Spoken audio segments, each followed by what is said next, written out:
So each candidate, organised in the roles, will be invited to the stage to answer set questions as well as live questions from the audience. So have a think about the questions you might like to ask your friends or other candidates. The running order is as follows. So VP Education is going first, followed by Vice President Welfare and Community, followed by Vice President of Opportunities, followed by the Students' Union President. And please note that Ron is not a guy, just in case you didn't know, stands for Reopen Nominations. So it's also a candidate in all the roles. The 2 preset questions have been pre-shared with all the candidates, and then we will raise 3 live questions from the audience. If you'd like to ask a question, please raise your hand at the time that I say. All candidates will also have the chance to share an opening and closing speech, as you will all know. This year we have removed time limits for candidates' opening and closing speeches, as well as for candidates' answers. However, we ask that you be respectful of the time and of each other by being kind of everyone's answers and not talking over anybody else. We're recording tonight for everyone to be able to rewatch the candidate question time and throughout the election period. If you want to go back and have a look, you can. And we're first starting with VP Education. Can I have my candidates come up to the sofa, please?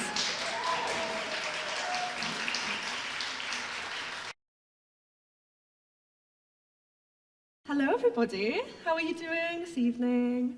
Very well, thank you. Yeah. Nice. We'll now hear an opening speech from all our candidates. First up is Evie. So if you could pass it along, thank you so much. Go for it, Evie. Okay. Hi, everyone. I'm Evie, and I'm running for VP of Education, as you can see. Basically, I want to apply for this role because I believe that students from all communities and courses deserve to receive the support, representation, and quality of education.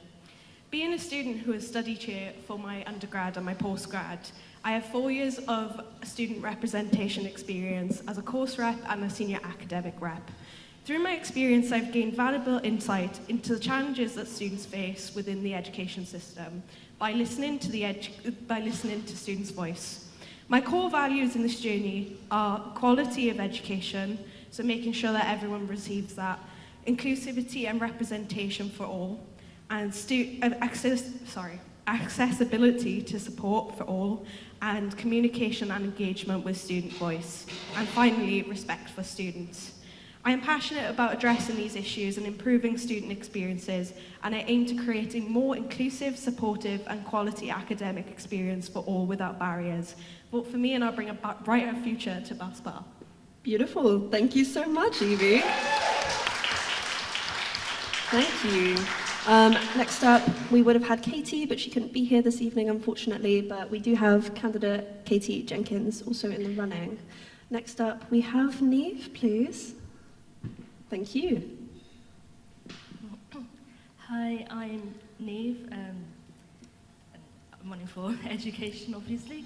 I don't have as lovely a speech as Evie has prepared, but I am currently a student community leader for the School of Art, Film and Media, and I was a course rep back in my second year before I went on placement, so representing students' education has been quite a driving force during my time here at BASPA, and I love BASPA. It was great. I'm really glad I've come here, and I just want to make sure that the students, both already here and coming in, get the same experience out of it that I do, and hopefully love the uni as much as I have.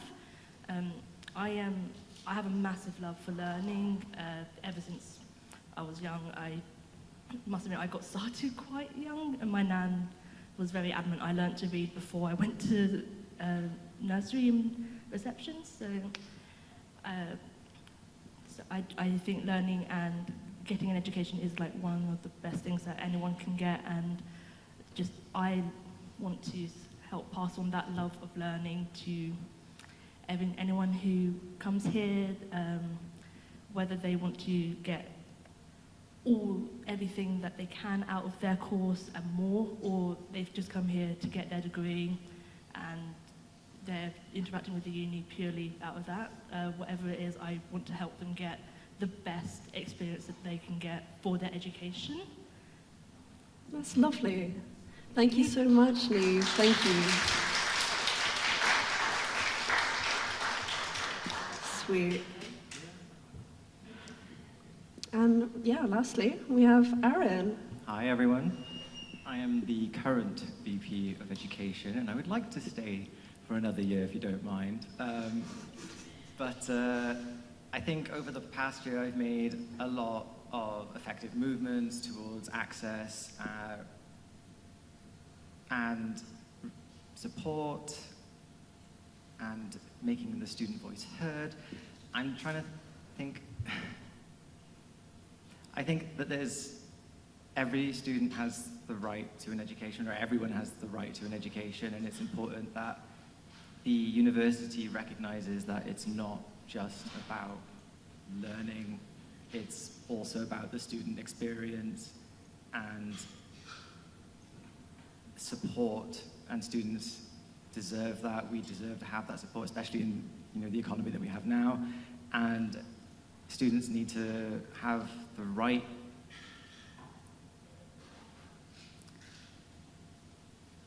guidance to look after themselves and make connections, but also be allowed to explore topics that are not limited and beyond an academic's choice. I think that everyone should have that right, and I hope that that's enough for me now. That's brilliant. Thank you, Aaron. Thank you so much, guys. This is a really strong start, and I thought you all did very well. So, thank you all for sharing your opening speeches. Now we will ask the pre-shared questions. Ooh. The first question is, how will you help underrepresented groups, such as international and mature students, feel part of an academic community? Aaron, can you please share your answer first? Yes. I'm sorry I'm using a laptop, by the way. I have a very poor memory, so Got to have our notes. it helps. First of all, I work quite closely with the Mature Students Network. I also have made a great effort in reaching out to the International Student Network. And I think I've built that relationship there. I'm trying to work on their experience. I know that the Mature Student Network has made some great movements in this area in terms of academic resources and peer-to-peer support. But the international student experience is something that I really have to get that data on, and that is still moving forward. In fact, we have some focus groups organized for later in the year to kind of process that and provide. But ultimately, I'd like to improve the onboarding process. I think personalizing them to appeal to the social nature of groups, but also introduce student-run spaces. This is an idea that I got recently from visiting Europe, specifically Sweden. Their students actually have their own spaces and they're student-run. So the idea is, whether this is on campus or it would be in town, essentially the idea is that two schools of similarity can share a physical space, a lot like the bar here, and personalize it to their needs, and they run its operations. For example, if MPA wanted a stage with lights and sound equipment, and they wanted to host regular gigs, or if they wanted to host performances, they can, and that's entirely their right to do so.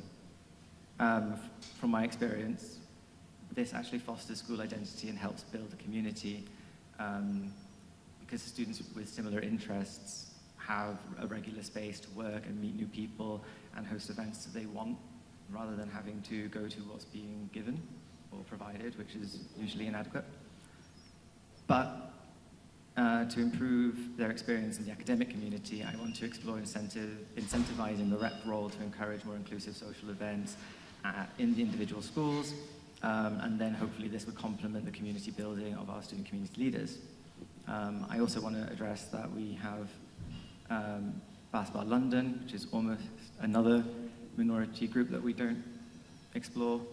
So I want to look at opportunities to regularly transport students from Bath and London to and from each other, and hopefully this will provide opportunities to collaborate with each other and also explore like career prospects and improve placement options too.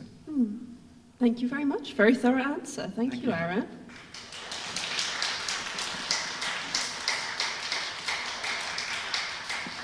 Thank you. And Neve, go for it. Thank you, Neve. Thank you.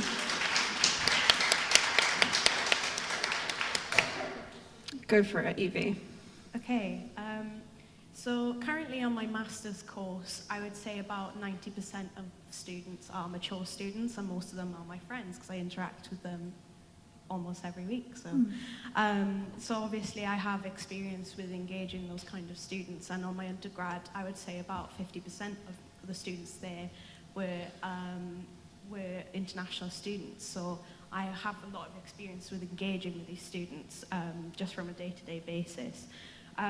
But from a point of view of mature students, I know that, as well as being a part-time student, they might have full-time jobs, families, responsibilities, etc., that they have to balance with their studies. So, they need that support here, and like the opportunity to engage and tell us if they need support and be able to access that support. Just because I think that it's a different student experience, and I think that to be able to address this, work with the Mature Students Network, as both of you guys said, and the International Students Network, and just make sure students are actually aware of these networks, because some might not be aware if they're not so much involved at uni, if they spend a lot of time away from university, and just making sure that we're able to listen to their voice and know what they need, basically. So. Thank you so much. Thank you, Evie. With brilliant answers all round. Thank you. Sweet. We'll just move straight on to the second question then.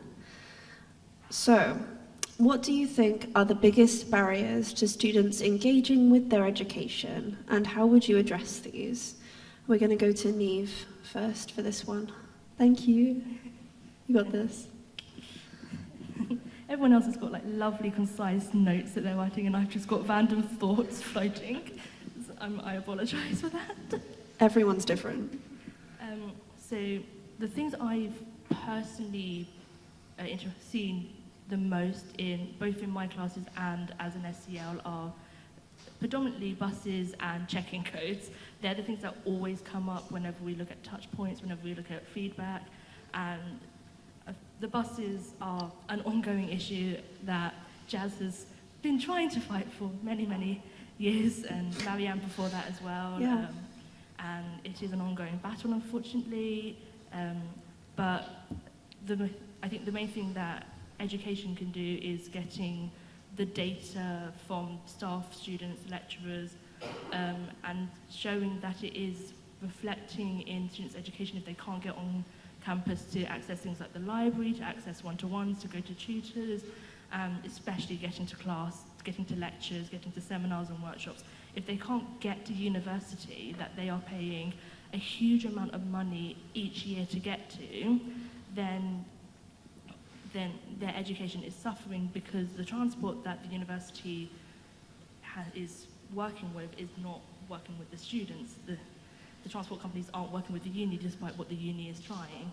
And so I think for education, getting all that data to give and work with the SU president to try and fight with that would be the main thing, and just showing that it is affecting students more than the companies might think. Yeah.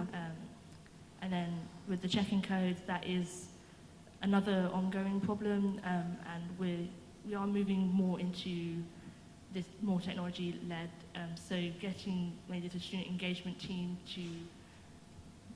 and hosting like maybe a bit of a roundtable to see what the common problems are, and trying to get the teams and the students to work and find out what the common problems are to fix that, and let students use technology and services that do work, and teachers can get the checking codes, and students aren't getting emails saying, why aren't you going to your lectures, when they are going to the lectures, and Yeah, that sort of thing. So that makes a lot of sense. Thank you, Neve. That's brilliant. Thank you. Yes. Next up is Evie. Okay. So some of the biggest barriers, I think, are, well, one of the biggest, I think, is support for all students with learning disabilities and difficulties, especially the academic access plan, ensuring that that is in place for students who need it, especially, you know, as a student with ADHD and dyslexia myself, that was the most important resource to me in my studies from my undergrad and my postgrad. I think if I didn't have that in place, I would have really, really struggled with my student experience.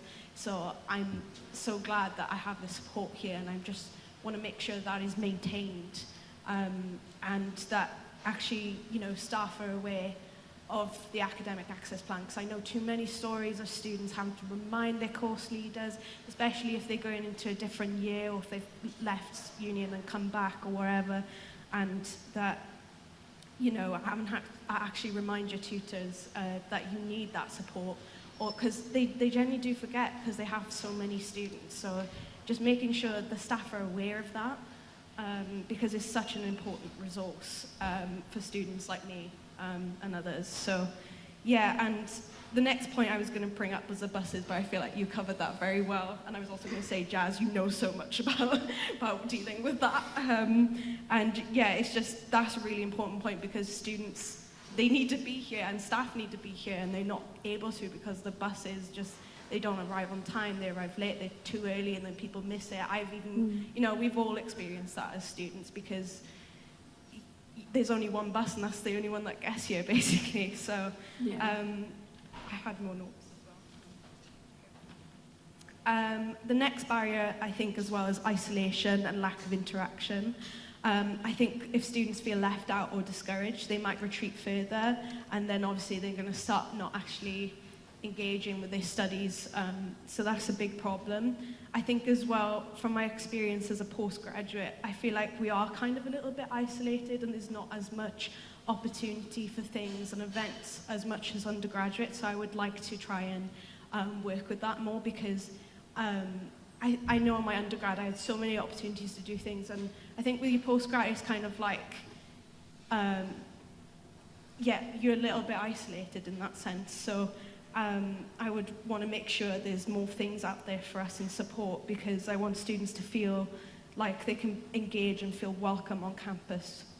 And then I think the last one is personal and financial issues, so working with the well-being support and just making sure the students know that they can access these services, and making sure that the services are accessible, because, you know, sometimes you can try and book a well-being support service and there's a queue, you know, you can't just see them next week sometimes. You gotta wait, and sometimes maybe in the next few weeks you might not have that issue anymore. So I think really working with that and making sure it's more efficient is something to look at.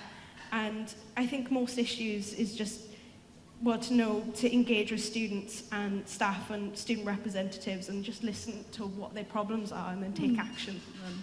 I think that's part of learning on the job as well. So, yeah. For sure. Thank you, Evie. Fab. Cheers. And last but not least, go for it. All right. Okay. So, I mean, I'm going to go for the most obvious one here, which is the cost of living crisis. And I think that does have an effect on students' engagement with their academics. I think it's one of those things that kind of brushes over academics' eyes, is that the cost of living isn't just about finances. It's also that, you know, you have to make up for it, you have to work when you're still expected to study full-time, but then you end up having to pay for full-time worths of amenities, so you end up having to work full-time at the same time, which means you have to reduce your social interactions, and that then affects your mental health. So all of that has an element to it. So there are some other things like lack of facilities on campus, particularly for extracurriculars, like sports and societies, but also classrooms affecting timetabling schedules and local infrastructures not suitable for student life, such as the buses.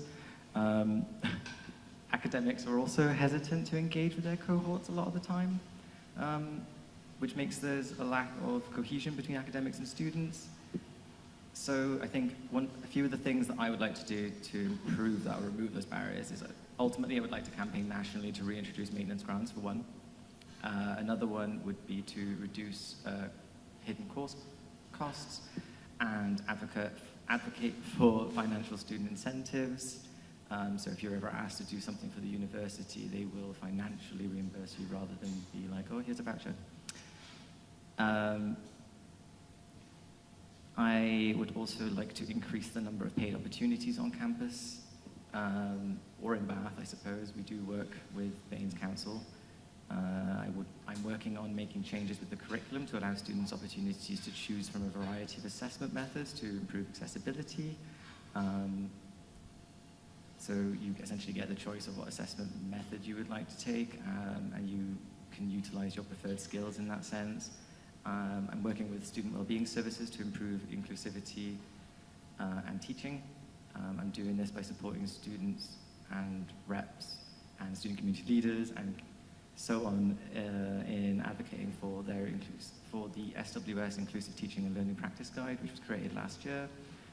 It's essentially a generic guide that kind of offers very straightforward guidance on how to make presentations, no straight black writing on white backgrounds, don't go over the time, offer 10-minute breaks in between sessions, don't shout at them, don't read off the slides, put actual information in the notes of the slides rather than just pictures so we actually know what you're talking about when we don't go. Things like that, and then obviously recording the sessions as well, effectively and not just having in the background. Other than that, I'm also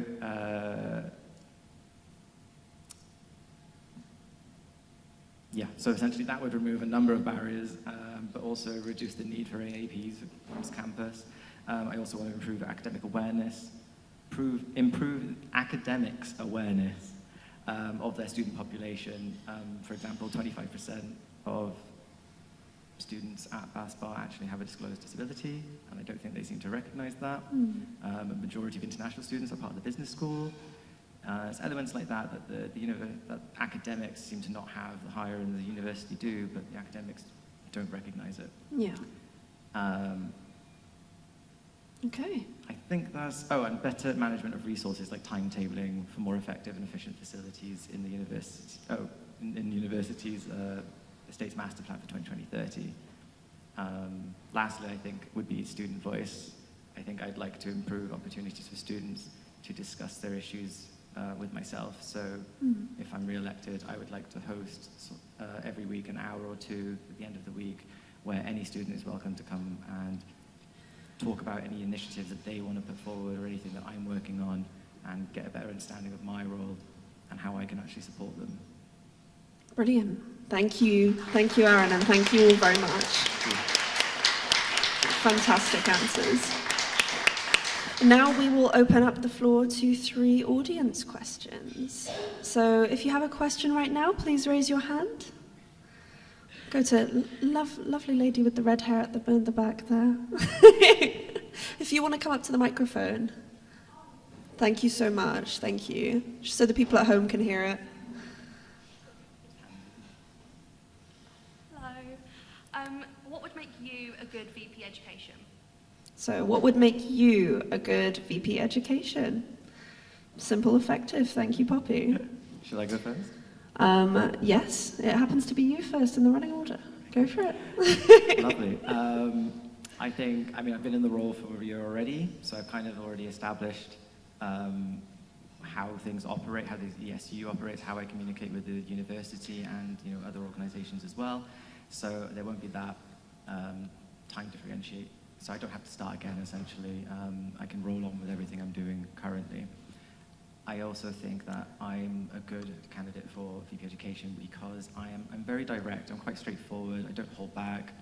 If I see the problem, I will say something, and I always have the students interest at heart. I'm very passionate about it. I can get quite heated, and then when the lecturer kind of goes like, "Oh, is it really a problem?" I'm like, "Yes, it is. Thank you. Listen, sit down." But yeah, I will fight for my students. Okay. My students, my peers. Thank you. Aaron will fight. Thank you. Yeah, go for it, Neve. Thank you. What would make you a good VP Education? Well, I am, like I said, I'm passionate about learning, and I want to help students also get that passion for learning if they don't already have it. And if they do have it, to help, sort of like a fire, feed that fire for learning, feed that passion. Motivational. Motivation, yes. You wouldn't think I do creative writing.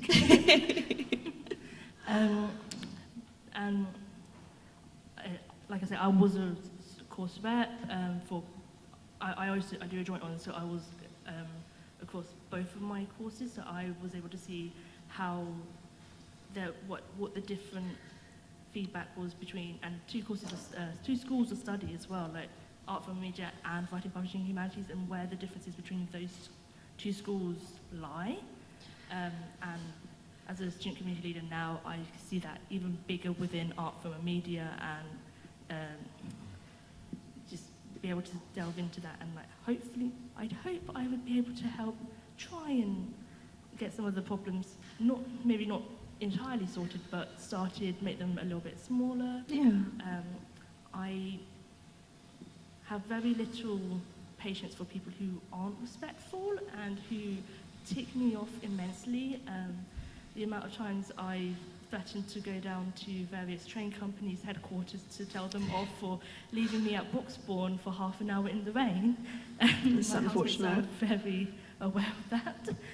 So I think I'd be able to take that passion and that fury into, and hopefully take it to where it needs to go to better the experience for students. Thank you. So if things like the English language department, if they're not supporting the students that they're meant to be supporting, go and knock on their door and say, what are you doing? Why are you not doing this? First. This is your job, you're being paid for it, do it. Yeah, thank you very much. Brilliant answer. Neve will also fight. Go for it, Evie. Okay, so as I said, I've been at BASPA for almost 4 years now. I have 4 years of student representation experience, so I do really care. I fight for students, and if there's an issue, I address it. I don't mess around. I'm a very honest person. If there's a problem, I call it out. And I think as well, I also work with, I work for the access and participation team, so that's a little bit in the education anyway, but that's obviously working with schools around Bath and Bristol and so on, and you know, making sure there's just encouraging education to them from year 6 all the way up until college students / sixth form. Trying to think. Yes, I think that in my experience of being at BASPA, I really do care about making sure that people get what they need. Yeah. Thank you, Evie. No, brilliant. Thank you. Thank you. Formidable answers, everybody. Second question. Can we get one from the audience? I think I saw a hand over here. Is that okay if you come up to the microphone? Thank you so much. And you're more than welcome to move it if you want to. How are you going to engage the students? How are you going to reach? Because I'm a first year, and you know, I look around, I would have expected this to be bursting. You know, how are you going to reach the people? Because there's a lot of first years who don't even know what's going on. Yeah. So I think that, to me, that's a big problem. Okay, thank you very much. So how would you engage more with the students, and how would you reach a wider audience for the Students' Union, I would say? Is that... Thank you. So firstly, we're going to go to Evie. Okay, I definitely agree with you there. I think getting students to engage is a big problem. I've noticed that as a rep, because as well, I think there needs to be a big improvement with the representation system, because currently I'm a senior academic rep for all the performing arts, like the School of Performing Arts, and but there's no actual course reps, and this is at a postgrad level. But I know even when I was a course rep on my undergrad, it was just really hard to just get students actually to engage with you. So what I found is actually just making sure there's a space for students to come towards you, like focus groups, or you know, I used to host like coffee mornings and things to just actually chat with students, because although it's really good to have things like Unitu and places that students can voice their feedback anonymously, sometimes it's better to just have a chat with them where they feel safe, and if they feel like you're a safe person, they can come and talk to you. So I think definitely it's just trying to get students to engage. So I think starting with actually improving the representation system, and obviously working with student community leaders and all the other roles like that as well. Yeah. Thank you, Evie. Brilliant. Thank you. So we're going to go to Neve now. Yeah, engagement is a bit of a problem. We've seen that with SELs as well, undergrad course reps. We don't have quite as many this year, I believe, as we have had in previous years. I know for one of my courses, the only course rep in the year that I'm in is my housemate, who's been doing it since first year anyway. Mm-hmm. So, and I think one of the problems is, in terms of that, students don't have the time, and quite often saying, oh, you can help change the course for students within 5 years doesn't always sound like the most incentive to get students who want change immediately. And the people who do that are the ones who would be doing it anyway, who are the ones who are already passionate about what they're doing, and is great to see, it's amazing to see, because those students will go on and they'll put their name down to be SU president or something, so they'll go on to try and make an even bigger change than what they've already done. But in terms of things like SEL as well, when we've been hosting events to try and bring the schools together, quite often there's not as much engagement as we would like, and that could be in terms of like the timing isn't right, the location isn't right, the students don't have the time to go because I don't know, it's 2 p.m. on a Wednesday and they've got class or something. Yeah. So seeing how you can work with that, not just in terms of SELs, but just for everything, and seeing where we can get that. Unitu is a great platform, as Evie said, but I live with another SEL and they had the amazing idea of these things called cozy chats, where you can just sit down and let the students come to you, which I think is a great idea. So shout out to Anya, who had that. And I would totally be stealing it if I get the role, so thank you. But I think she is right in that sense of like students will want to just come and talk without feeling the need, like they have to. Because the ones who have the feedback will want to give it, but they might feel a bit like enclosed and trapped a little, and sometimes feedback will sound a bit like you have to give criticism, you have to do this, that and the other, but letting them just say what they want in a free space, and being visible, like going into the campuses and just being there and letting the students come to you, For sure. I think would definitely help. Thank you. I know you guys are plenty visible, but sometimes students might not see you, and This is true. just Thank you. being as visible as you can. Thank you. I appreciate that, Neve. It's a really good answer. Go for it, Aaron. I've been working on this all year, so it's kind of Yeah. a sensitive subject, really. It's hard. Yes, student engagement is low. We know this. Reps have been dropping.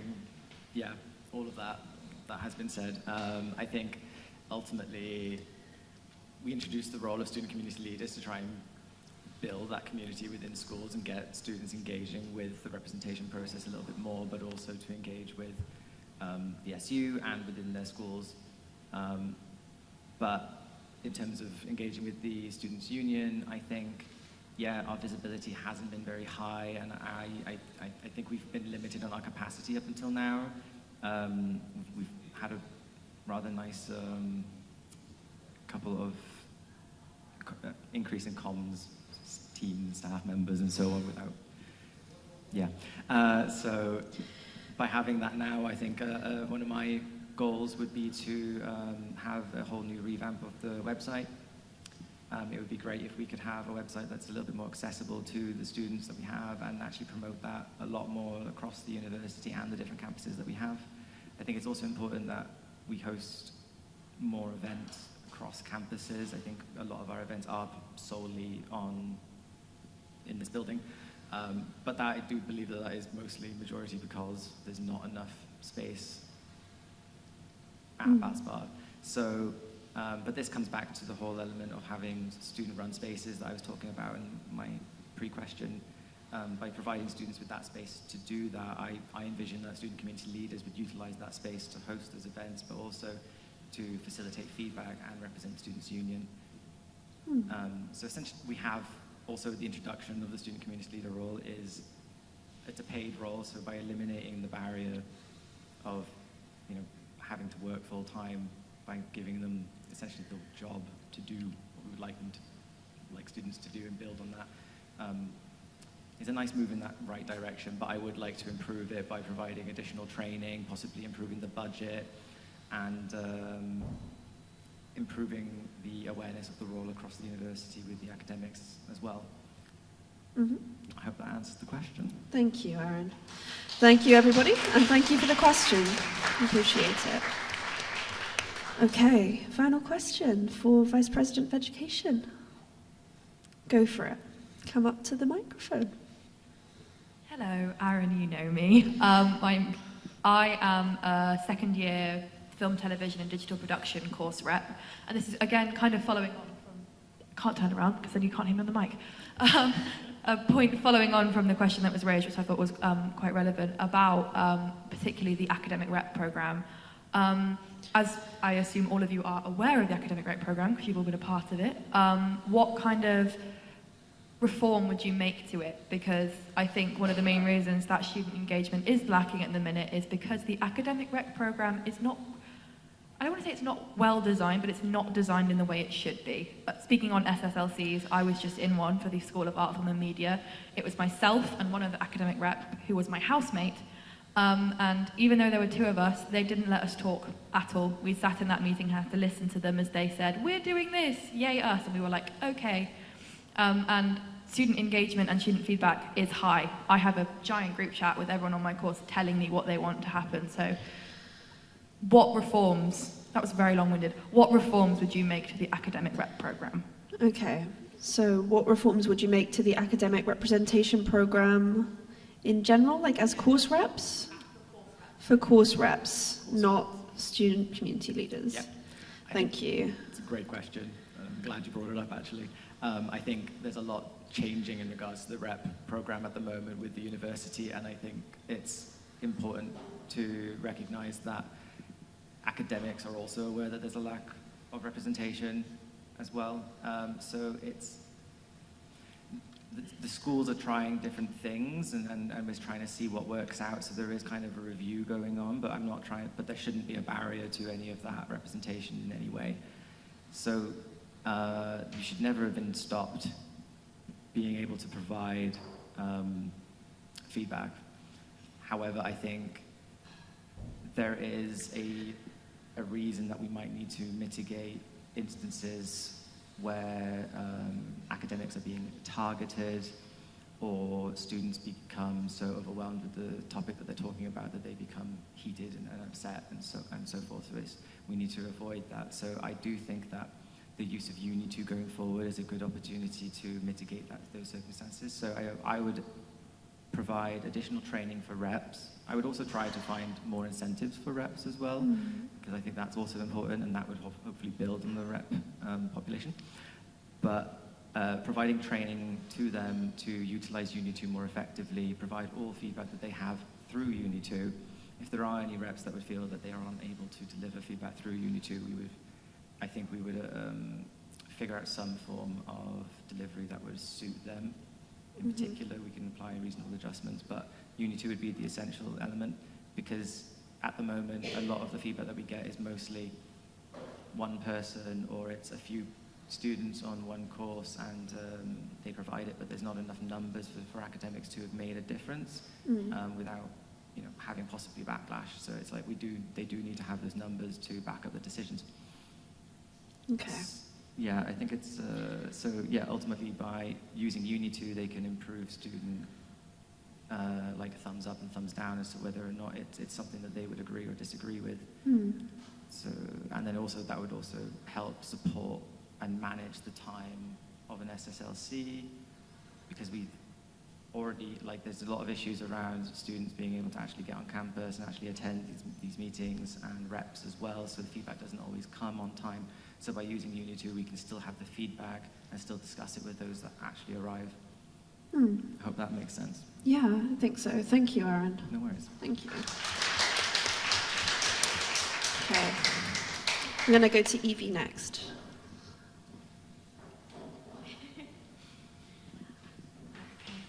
So, with the representation system, there are definitely flaws. It's getting the students to actually take on the role. And especially in postgraduate, I know as a senior academic rep, there's only one other senior academic rep, and that's, I think they do,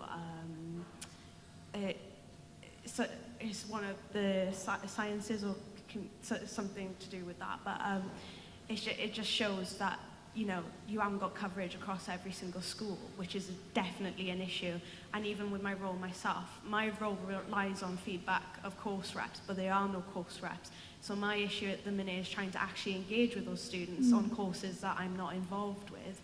So I've had to go to course leaders, but then sometimes course leaders don't get back to you. So there definitely needs to be a way that if students are put in that position, they need to be able to access being able to talk to those students, because I can't. That's a massive issue. Yeah. And Unit 2 is also a great thing, but I think that some students don't even know what Unit 2 is. This is something I've been pushing for the last few years, is actually trying to get students to engage with Unit 2 and know how it works. I think that it should be more advertised and more, even in just tutorials, mentioning that, staff mentioning that to their students, because it shouldn't just be us reps pushing that, because this affects staff as well, and the students. It affects the whole of the academic side of things. So students really need to engage with it more, so we can use it in things like SSLCs, meetings, and that kind of thing. And I think as well, that all reps should have a good level of training on Unit 2. I've done most of the training that I can, but I also think that talking to some other students, they do not know how to use it. So I think that's a big thing, is promoting that and actually getting students to engage with it. And then I think the other thing is about student community leaders. I think it's really good that it's a paid role, and that they can do more and engage more. But I think only recently course reps started getting the £100 per semester for what they do, which is great. But I feel like we put in a lot of work anyway, so I feel like there is just that little bit level of, you have community leaders, and then you have the course reps. So I feel like there should be more cohesion all across, rather than just two separate things. There needs to be, rather than different levels, there just should be one big thing that works together. Yeah. And then the last thing I want to say is that different schools and different courses like to get feedback differently. Some might not have course reps, so they might just have town hall meetings. That's what my undergrad used to do, as well as having course reps. But that also puts students in a position where they might not feel comfortable bringing up issues in front of staff. And I've had a lot of feedback from students saying that they don't feel comfortable making decisions in a massive room full of people. Okay. So that's a big issue. Yeah. So there needs to be a way that you know, all courses run differently, so they need different ways of getting feedback. But Yeah. at the same time, there needs to be a level of, okay, this is okay and this is not okay, because the students don't feel comfortable to do that kind of thing. So Absolutely. it's a big, big issue. Thank you, Evie. Absolutely. And lastly, Neve? Yeah. So yeah, I know that we have a lot of courses that don't have many course reps. Like I said, one of the courses I'm on only has one rep for our year, and I think one of the problems that we do have is the incentive, like asking students, like, what made you become a course rep? Why did you decide to do that? And for a lot of students, it's because they love their course. Yeah. They want to help make it better for students in the future, but we do have students who don't have a lot of time, Yeah. because studying takes up a huge amount of time, and we did come into uni knowing that we'd spend most of our time staying at our laptops trying to dissect whatever's on the screen, and students will be doing that, and then even if they have the passion to be a course rep, if they feel they don't have the time, and a lot of SSLCs do take place during class hours, which Yeah. tends to be because the lecturers are working at that time and it is their time that they're doing it with. But and you can't work around like every course rep that you've got, because if you're in a school that has a huge amount of course reps, that's really impossible. Yeah. So some students might feel that that is a barrier. They don't have, Yeah. they can't go to these SSLCs because it's always on a Thursday at 1 p.m. and they're like, oh, I'm in class at that time, so Right. what's the point? But So you'd make that more accessible. yeah, trying to make it more accessible to see if we can get more people who are able to do it. And yes, it's great to put on your CV, and it's an amazing talking point, and being able to go and talk to people in your course, not just in your year, but in second, third, first, the foundation years we have in AFM, Absolutely. and just being able to talk more within the school as well, because FTV might have similar problems to film and screen. We might have similar problems to media comms, that sort of thing, and be able to find out what is like the big problems. But again, students don't have a huge amount of time, and seeing what the incentives to the current course reps are, to see if there might be more that we can use to get more. I believe we did have rep socials coming this year, which I thought were really, really nice, and able to see more people. So more rep socials, which would be a great way of getting people in. Thank you, guys. Brilliant. Well done. Thank you. Okay. I'm very conscious of the time. I wanted to give everybody their flowers, but can we please have our shortish closing speeches? Is that okay? Thank you. Last year, I completely forgot we had. God bless. Go for it. Is it me then? Yeah. Yes. Okay. Cool. I think ultimately I've gotten a lot of feedback today, and that's been quite nice. Yeah. And there's a lot more that I can put into my agenda for next year, if I'm elected. So I would like to say thank you for all having me this year. It's been a wonderful time, and I really hope that I get to go on for another year. And I really think that the students are what make Bath Spa the real community. It's what makes it great. I think we have such a wonderful variety and diversity here, and I really want to foster that further. Yeah, I think. Thank you. Thank you. Sorry. Sweet. Yeah. Sounds good. Absolutely. Thanks, Aaron. Go for it, Neve. First, I'd like to apologise. I'm normally a lot more collected than I am tonight. You're fine. It's been me allowing it. But also, I think Aaron's done a really good job this year, Aww. and if I am elected, I'd love to be able to carry on what he's done, especially with things like the student community leaders and helping forward that role, course reps as well, seeing how we can get more of a drive, more of an engagement within the students. Yeah, students are definitely what make Bath Spa special, and we should definitely support them the best that we can in any way, shape and form, even if that means telling First Bus to get better somehow. Real, very polite. Thank you. Thank you. Go for it, Evie. I just wanted to say, thank you to everyone, and thank you for those of you students who came up and asked us questions. It was really insightful. Because I did say things this evening that I already have thought about as a rep, but then also just gaining a bit of insight as well from hearing what you guys have said as well. And yeah, just thank you. Thank you, Evie. Brilliant. Thank you too. Brilliant. Well, there we go. Right. Thank you all. Please give a round of applause to our Vice President of Education candidates. Thank you. Everyone's way ahead of us. Thank you, guys. You may now vacate the sofa. Sweet. So next up, if you're ready, please welcome our Vice President Welfare and Community candidates to the stage. Thank you. Now we'll hear our opening speeches, if you're ready, from our candidates. First up is Poppy.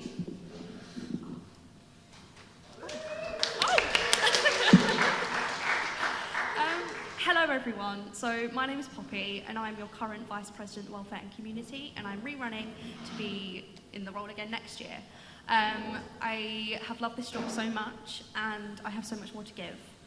I had a tricky time when I was in my undergraduate, and to be able to be in a role where you can help students in any way possible, it really does mean the world to me. I'll just leave it at that. Thank you, Poppy. Thank you. Okay, next up is Rowan. Hi, I'm Rowan. My pronouns are he, they.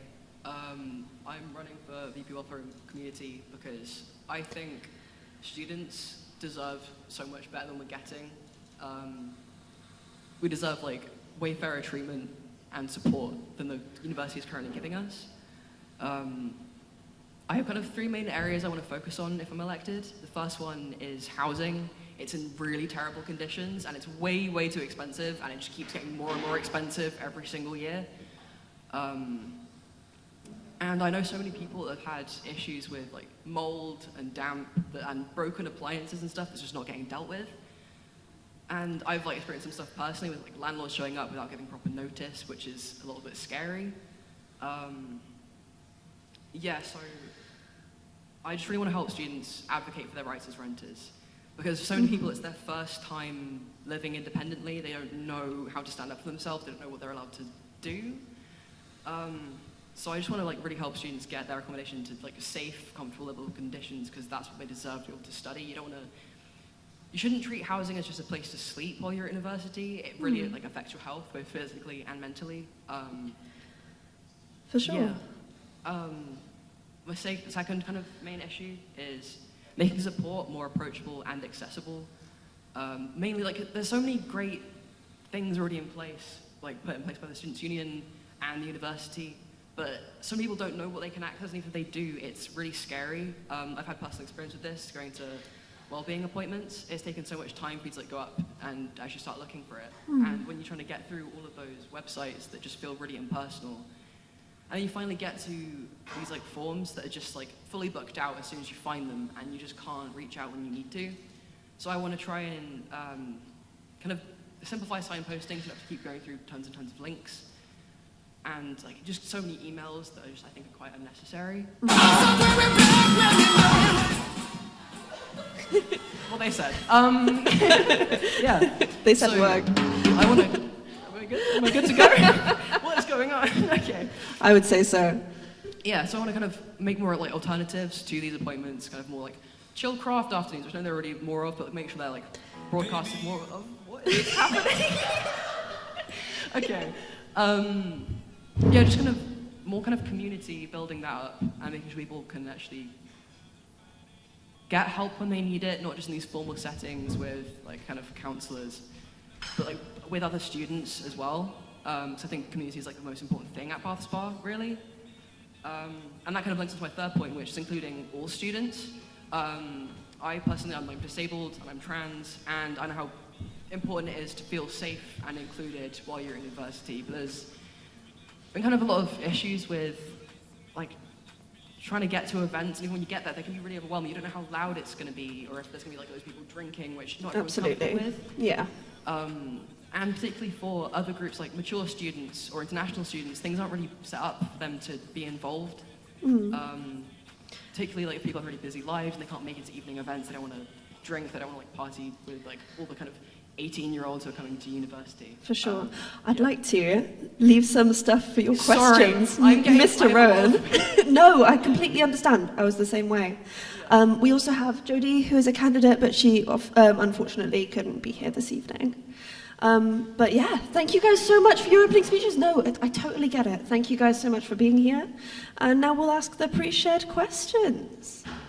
The first question is, this role's remit covers a lot of different issues. So which affect students' day-to-day lives?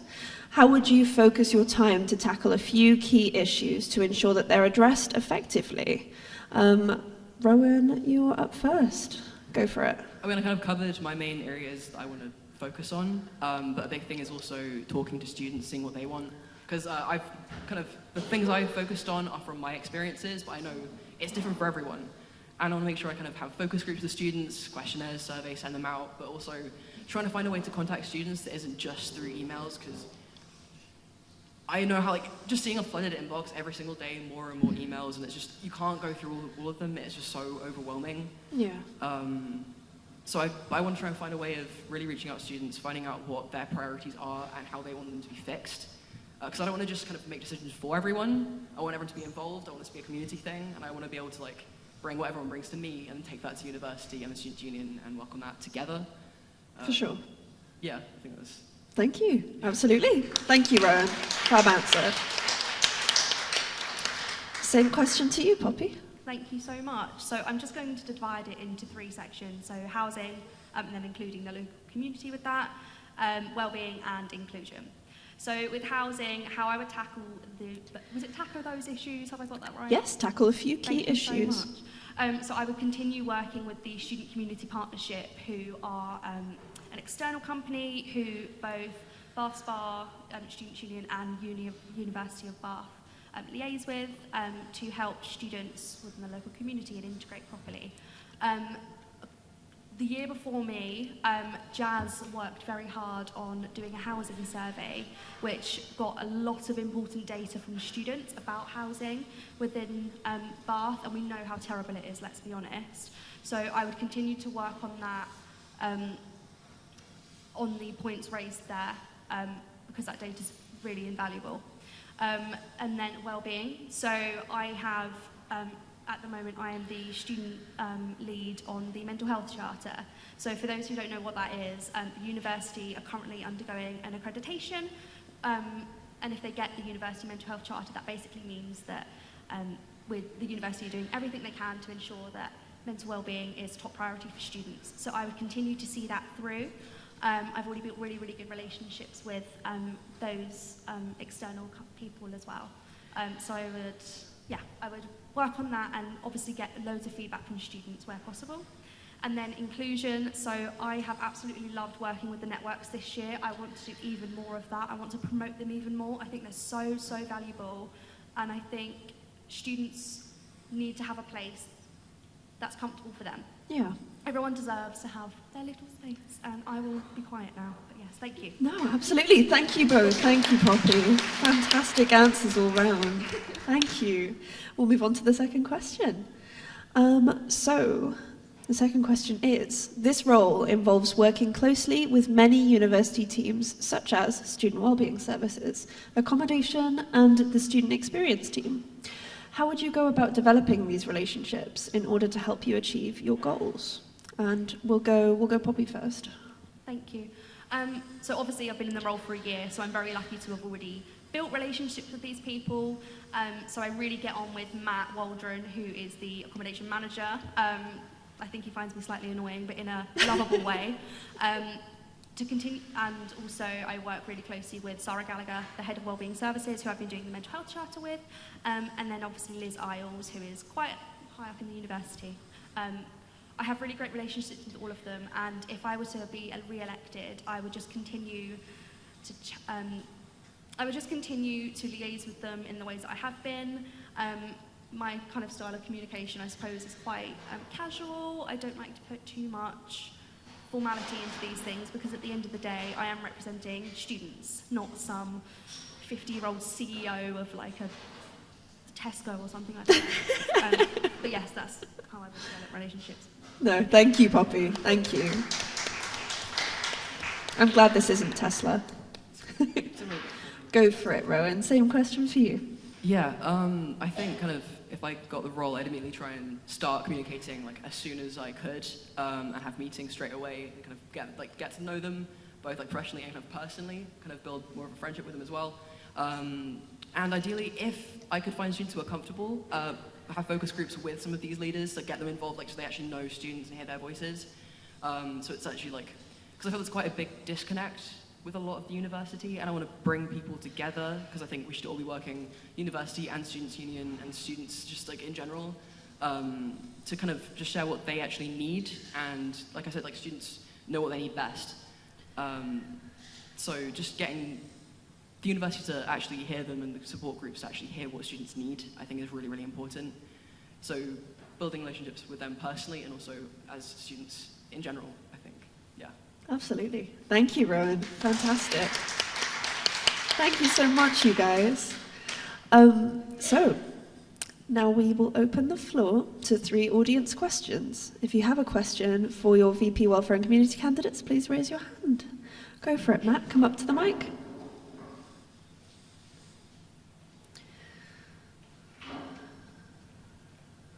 I've got a question.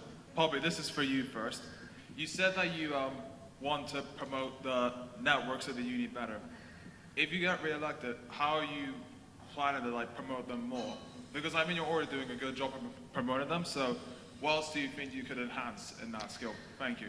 Thank you. So we'll bring that to both of you guys in how you would do it, but we'll bring it to Poppy first. Yeah, so I'll just kind of start by saying what I've done this year so far. So myself and the lovely Phyllis, who we both lead on networks, we've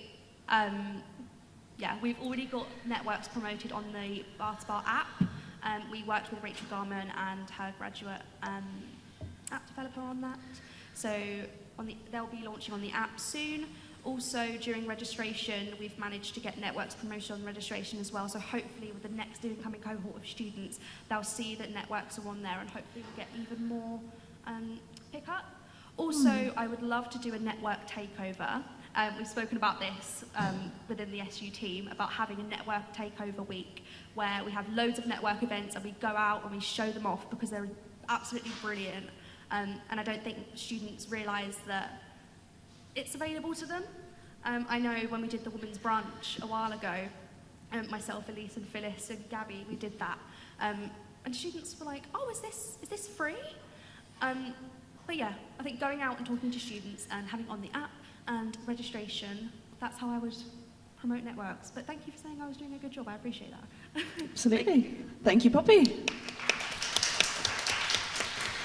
Go for it, Rowan.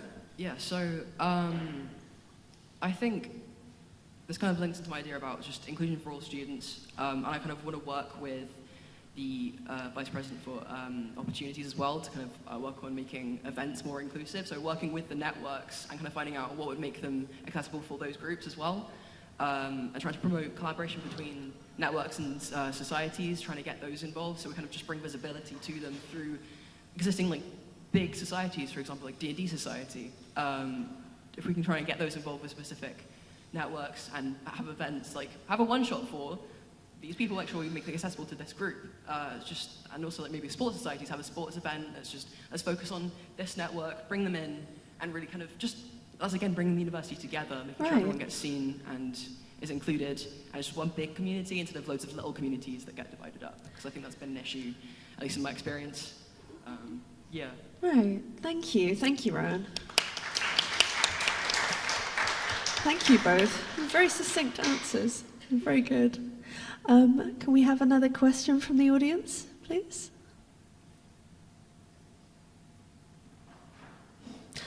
Yes. Man at the back.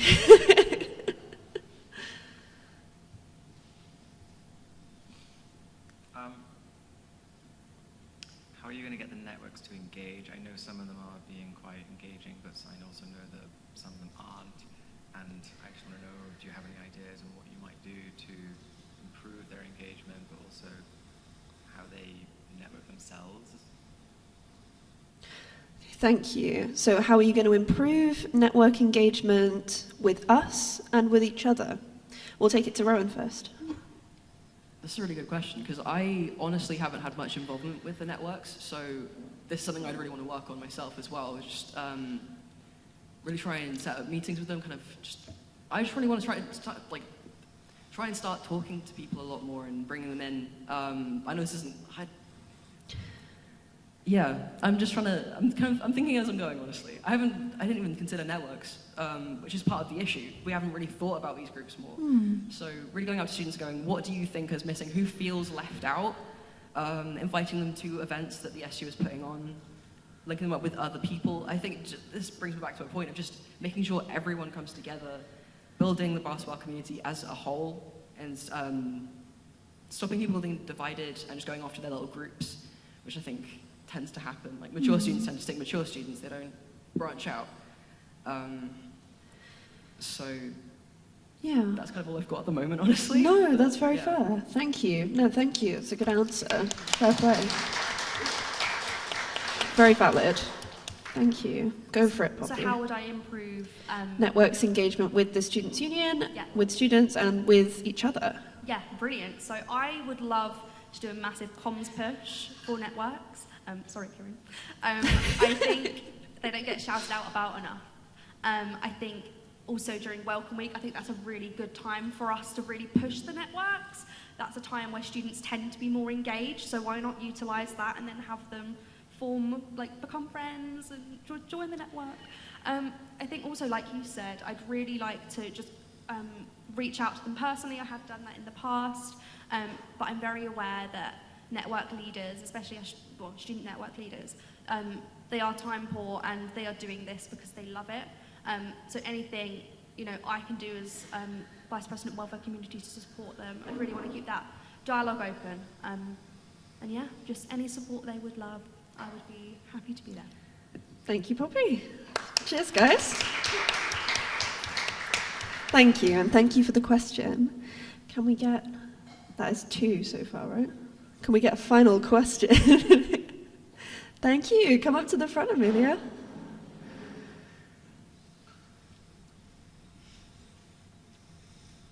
Hiya. With the current state of the world and society right now, I think inclusivity has become really important, especially for more oppressed groups. I'm just wondering, what plans and ideas do you have if you do get elected for increasing support for LGBTQ, disabled and ethnic minority groups? Thank you. Absolutely. Really good question. So, what plans do you have to increase support for minority groups, including LGBTQIA+ people, disabled people, and ethnic minorities? Considering the state of the world. Love. We'll take it to Poppy first. Okay, thank you so much for that question. I think it's a really tricky time in the world right now for lots of people, especially our LGBTQIA+ community. I'm very aware of everything that's going on, and I think I would like to just remind everyone that we are here, the Students' Union are here, I'm here to help support you. So that's how I would increase support. Yeah. Is that the question? Sorry, I lose my train of thought. I think reaching out, reminding them that we have so many services available. We've got the Students' Union Advice Centre, we've got student wellbeing, and I think as well just lending a listening ear. I think that can help a lot sometimes, just being able to be there for someone and just having a friendly face. I don't really, but when it comes to academic stuff, I would love to listen to students with experiences that they're finding tricky and feed that back to university staff members to ensure that that they're being included, and I just advocate for students as best I can. Thank you. Thank you, Poppy. Very valid. Go for it, Rowan. Same question for you. Honestly, this question this means a lot to me, being part of some of those groups, like being disabled and trans, is terrifying, kind of waking up every day, seeing what's happening in the world. So I really want to kind of push, again, community. I know there's already a trans support group that's going on, kind of pushing more things like that, where people can come together in a safe space. They know there's people who understand what experiences there are, because I honestly wasn't aware that was happening until recently. I was already just making that more visible. And if I was elected, I would want to make myself really visible in that role and kind of show that we're still here, we're not going anywhere. So I'd kind of really push that myself, make sure that there's someone really visible in the university who's dealing with these things in kind of current state of the world. And really just trying to make sure that students feel heard, kind of like you were saying, make sure everyone gets support when they need it, make sure that all the different services are aware of these issues and they're safe spaces and they show that they're safe, not just kind of slap a rainbow on it and it's fine. You know, like, we need to kind of make sure everyone at the university actually gets it. Yeah. I think that's really, really important, just educating staff on these issues, making sure that not just waving a flag and saying they're allies. For sure. That's very, very well put. Thank you both. Thank you, Ryan. Thank you. Now, thank you for your answers. Thank you for your questions. We'll get to the closing speeches. Thank you. Yeah, go for it, Poppy. Sorry, I forgot about the closing speeches. I just want to say I love this job so much. It has been my absolute world since being elected, and I want to do it again. I have so much more to give, and so much more students to meet, and so many more people to chat to. To be able to do it is amazing. Yeah. Thanks, Pops. That's it. Thank you.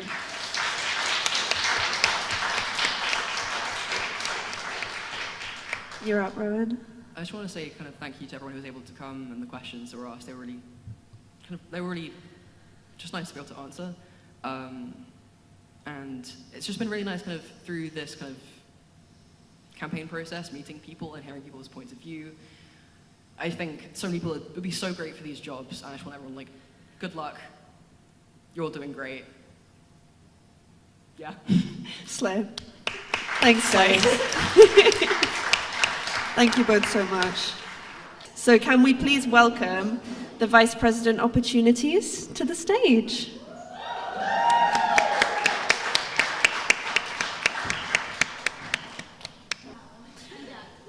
Right. So we will now hear, again, very conscious of the time. Also, apologies that this has ran longer than intended. We'll try and keep it going. So thank you guys for your patience and cooperation. So we'll now have an opening speech from all our candidates. First up. Oh yeah, we can just test Jack's audio. I think we might just go to opening speeches from you guys, and then if we can get your audio working, Jack, that would be fantastic. Thank you. Thank you for your patience. Yeah, we'll work it out. It'll be fine. Go for it, Jen. If you could, pass the microphones along. Thank you so much. Thank you, guys. Hey everyone, my name is Jenna. I'm the current Vice President of the D&D Society. Have been for the past 2 years. We've done a lot of events, so I've got that under my belt. I'm going to keep it short and sweet, unlike me, and pass it right off. Thank you. Very good.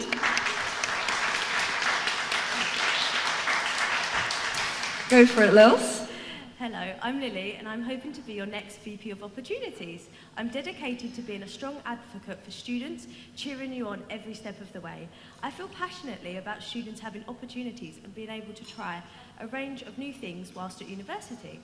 I'm committed to bridging gaps between different student groups, big or small, and fostering an environment where everyone feels involved and included. I've loved fulfilling my role within the SU, carrying out and being part of events, and providing opportunities for a range of students, different interests and their needs. I will work to expand on what clubs and societies need and want. I aim to organise more social events and create spaces where students can connect. Thank you, Lily. Very good. Go for it, Maddie. Hey, I'm Maddie, and I'm a third-year student studying media communications. I'm a committee member of basketball women's football team, and I've worked in the SU both behind the bar and as a student ambassador for 3 years. As a member of a society, I know how important this role is, and I'm so excited about the thought of it. I know how much it can affect the students and better their experiences. Absolutely. Thank you so much. Very well said. Now, let's go to Jack. Go for it, Jack. Okay, yeah. First of all, sorry I can't be here. I'm like 1,000 miles away studying abroad in Lisbon right now for a semester. But my name's Jack White. I work at the SU Bar and Kitchen. I'm the founder of and president of the Debating Society. I study philosophy, politics and economics, and I'm running for VP Opportunities. The reason I'm running is because I care about our student experience. If elected, I promise to enhance the events we run, opportunities available, the community we build, and the spaces we use to enhance it. So my key pledges are to renovate the SU, to enhance the student community, and to improve employability. As VP Opportunities, I promise to make a union that works for you and your teacher. There you go. Thank you very much. Very well said. Okay, apologies for the technical difficulties. Thank you guys for your patience. So we'll just jump to the first question, pre-shared. This role involves helping to shape the Students' Union's events program. How would you approach this aspect of the role, and what new ideas would you bring? I think we'll go Jack first. All right. Okay, so first of all, SU events play a huge role in shaping the student community and improving the student experience. I want to thank the SU for what they've already achieved this year, such as developing the student communities through 14 student community leaders and providing a wide range of events such as Ramadan celebrations earlier this week. But when talking to students, many of them feel there's a disconnect between them and the SU, and that there isn't necessarily a real student community within the universities. My approach would be a student-led focus from the bottom up to reflect the students' needs and desires. So this will include better marketing with student-led journalism. There's in the works a magazine called Milk Magazine, which I'm involved with, and having a meeting in the coming days to finalise with some of the journalists, lecturers to involve students. And I think we should use this and the resources available to us in the university to our advantage to create more opportunities for students in practical experience in helping shape the SU. I also want to expand on the SU spaces used. Again, I want to thank Elise for making the SU Expand events into the refractory, but I think we need to continue this work in developing the space that we use, for example, moving into Locksborough campus where we haven't necessarily got an SU presence. I want to renovate the SU spaces used to become more student-friendly, such as the studio and the bar. And also, working with other unions and students to get inspirations on how we can create these spaces to look more welcoming for all of us. I also want to provide greater support to student community leaders, societies, networks and clubs to help them continue to hold inclusive, engaging events across the year to help things like marketing, planning and funding. And also get academic staff to help advertise events and encourage student engagement, which I've been working on through my community. Overall, I want to create events that truly reflect and serve the diverse student body, ensuring that there's something for everyone. Thank you very much, Jack. Very good answer. Thank you. So now we will move on to our candidates in the room. First up, Lily.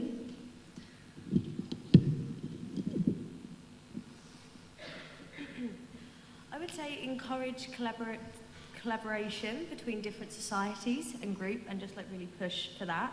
Support students in carrying out like taster sessions, really giving them the opportunity to maybe try something they haven't, because I know it would be really daunting. You know, I'm not part of a big sports group, but I can imagine if you maybe would like to try that out, it would be nice to have the opportunity to have a taster session rather than the dauntingness of like having to like commit straight away. So I definitely think like if I did get elected, would support that and support the students in providing those opportunities. And just be really present, I guess, and just like getting the conversations going, you know, what do people want? You know, what do they want to see from us, for sure.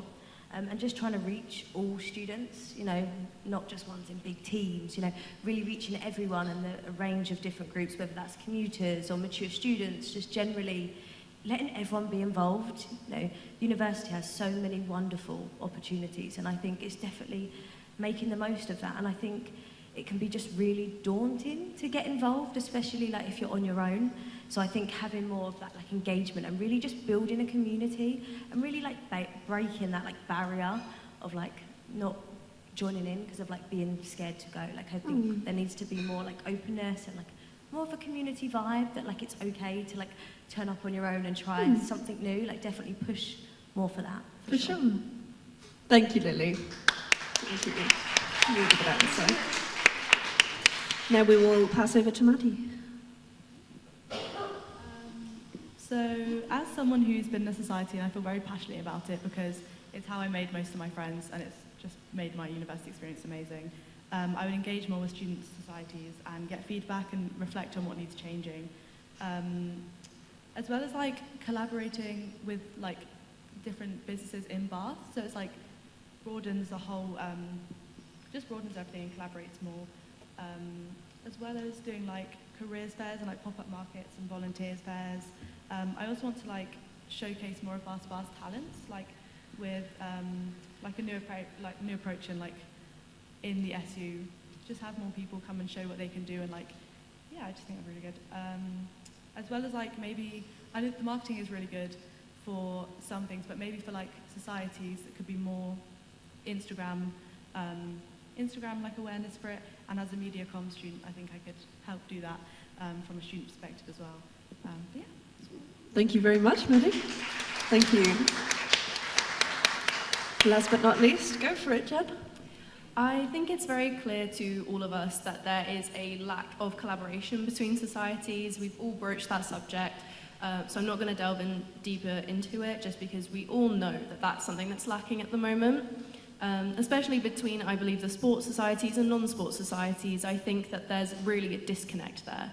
And I also believe that there's a disconnect between the uni in general, between the STEM side and the non-STEM side. There's a large disconnect between everyone. So encouraging a collaboration is a key priority of mine. Another priority with the events is ensuring safeguarding, not just for those people that are going to that event, but for the possible effects that that could have on the other students. It's key to think about every single student when an event is happening. And if an event is going to affect a group of students negatively, that is something that needs to be taken into account before it happens. Another priority is ensuring that these societies get the funding that they need. I know that there's been a lack in that at the moment. Sports societies are self-funded, but they do also rely on the SU, and the smaller societies that don't get that funding from their members are really, really struggling, and that is showing with the fact that they aren't being able to promote because they don't have the funds to do that. So focusing on getting that funding through in a timely manner is really, really important to make sure that these societies don't fall through the cracks and don't disappear, because as Maddie rightly said, societies make a university experience. So if they fall through the cracks and people lose that ability to do their passion, how are they going to be able to enjoy uni? So that's another key aspect of mine. Thank you, Jen. Thank you, everybody. Good answers. If you just keep it for now, and we'll just move on to the second question. So this role leads on employability, working closely with the university's careers team. How would you approach this part of the role, which VP Ops is not necessarily so much known for? We will go Jenna first. Yeah. Okay. I've been speaking to a lot of different people, specifically my friends, but other students as well. There is a clear difference in how the careers team is currently operating and how it's viewed. Unfortunately, a lot of students don't have a good opinion of them just because they aren't able to get to their meetings, they aren't really seen in their courses at all. There are some students who adore the careers team because they have the opportunity to go and meet with them. But some courses, like my own, we don't start talking about careers until third, even second year is maybe, but mostly in third year. So making sure that all students can start with their careers talks in that first year, get a good head start on where people might wanting to be going is a key priority. In terms of working with the careers team, it's just a matter of communication, making sure we regularly check in, making sure that we get students into the careers. It's difficult to motivate students that don't want to go, but if they see how easy it is to actually get a careers meeting, actually go and see the careers team, I feel like that way we can encourage the, forgotten the word. English is my first language, I'm still struggling. We can encourage like people going and participating. Thank you. Yeah, God bless. Participating Absolutely. with them. Collaboration. That's the word. Thank you so much, Jen. Thank you. Can we go to Lily next, please?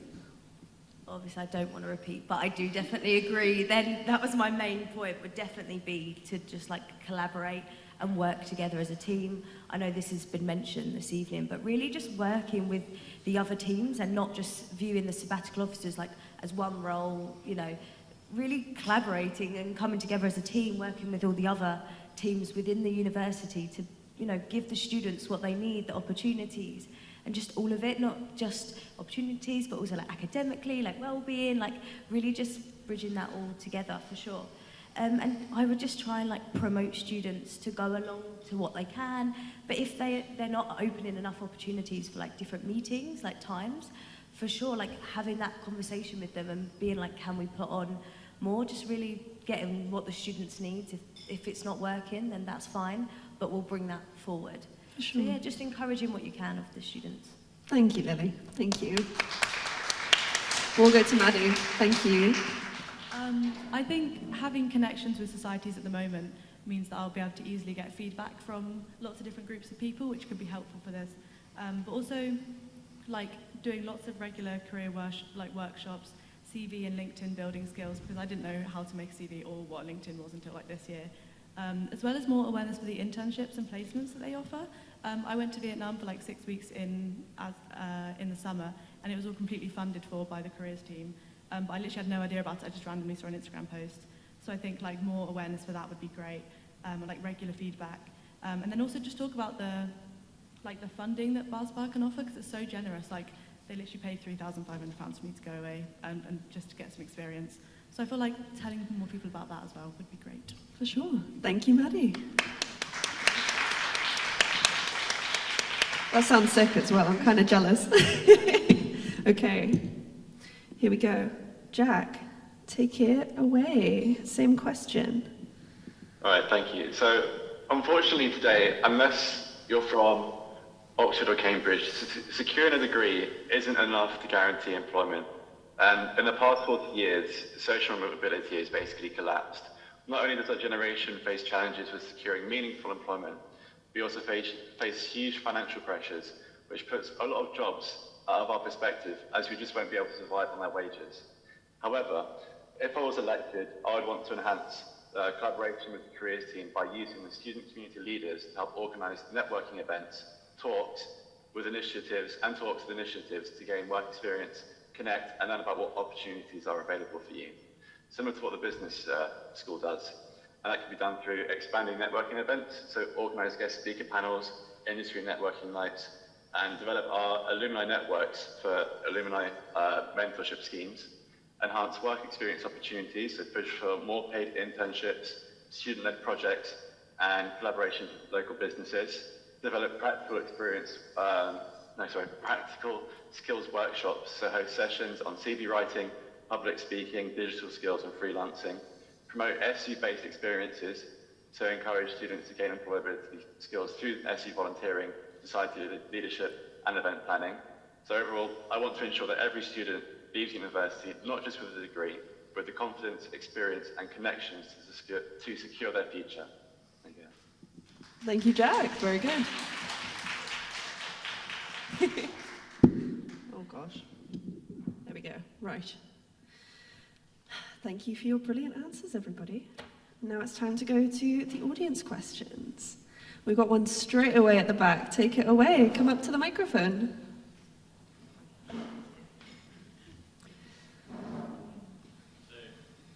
So my question for you guys is obviously sports teams are a massive thing here, and you know whether you know it or not, you know facilities are a big problem with this uni. I'm part of American football. We don't play on a flat field for half the year. I was just wondering how you guys would work on improving that.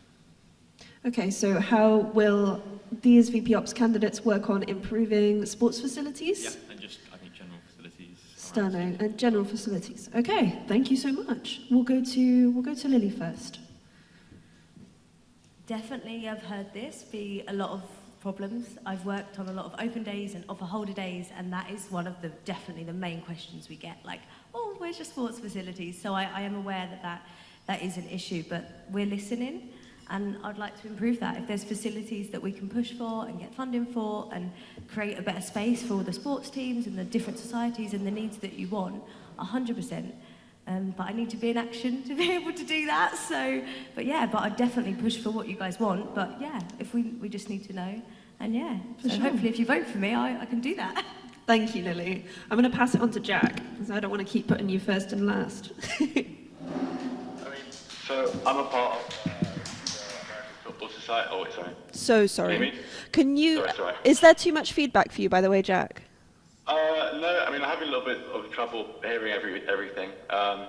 Okay. So if you could repeat the question, is that all right? Yes, absolutely. So what sort of facilities, like sports teams wanted facilities, basically. How would you support sports facilities and facilities in general for sports societies? Was that okay?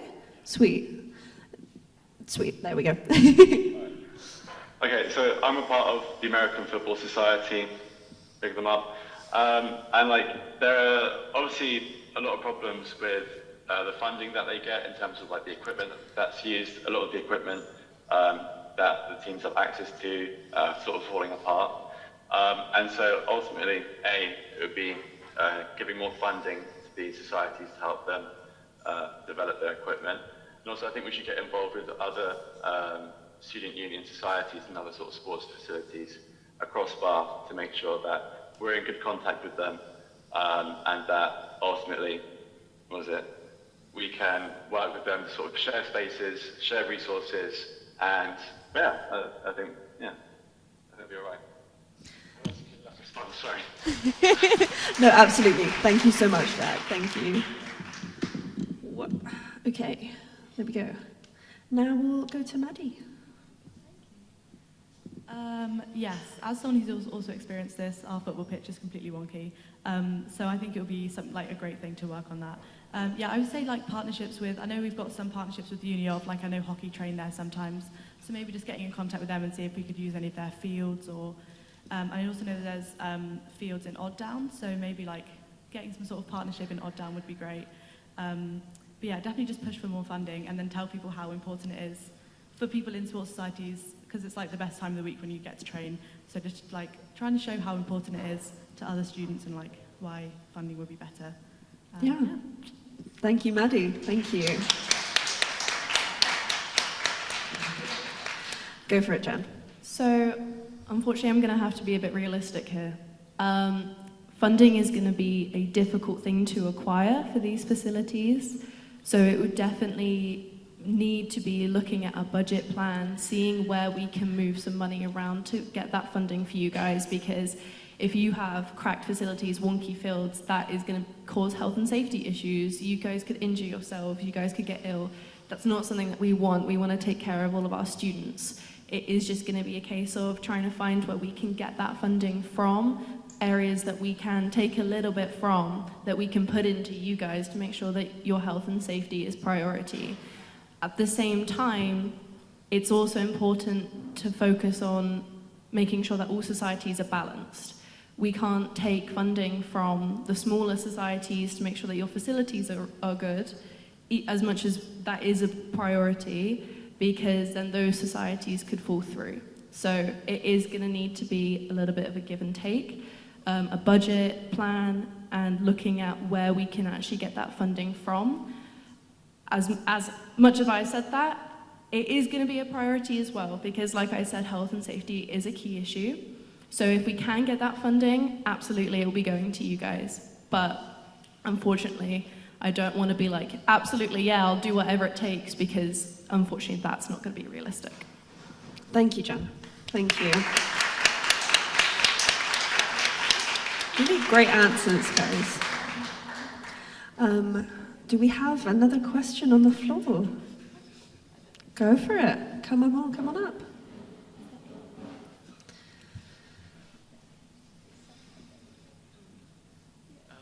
As all of you have worked on committees for societies or clubs, I'm sure you've at some point experienced other committee members maybe not picking up as much of the responsibility as they should, and a lot of presidents and vice presidents being forced to take on an abundant amount of work.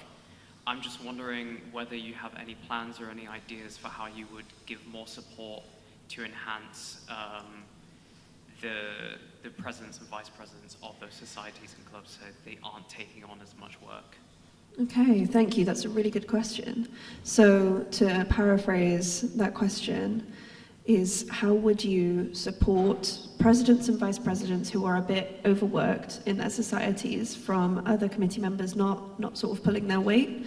How would you support committee members of societies, I think? That's good? Thank you. Okay. We'll go to Jen first. So as a vice president for the past 2 years, I completely understand that. Sometimes it is just your other committee members are having a bad day. However, I do also understand that sometimes it is a prolonged issue that is creating a toll on the other committee members. So what I would say is, if I became vice president of opportunities, providing as much support as possible in terms of planning events, promoting events, trying to take a little bit off of your plate.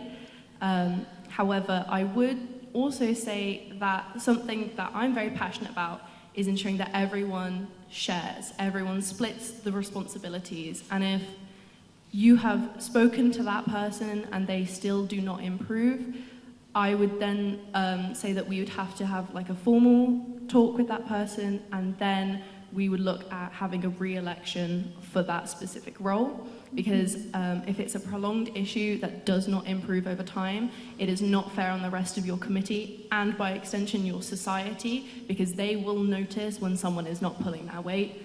We've had people talk to us about other people in the society, like other DMs, other like campaign members, because D&D, that's what we have, where they aren't pulling their weight and it shows and everyone in that group notices.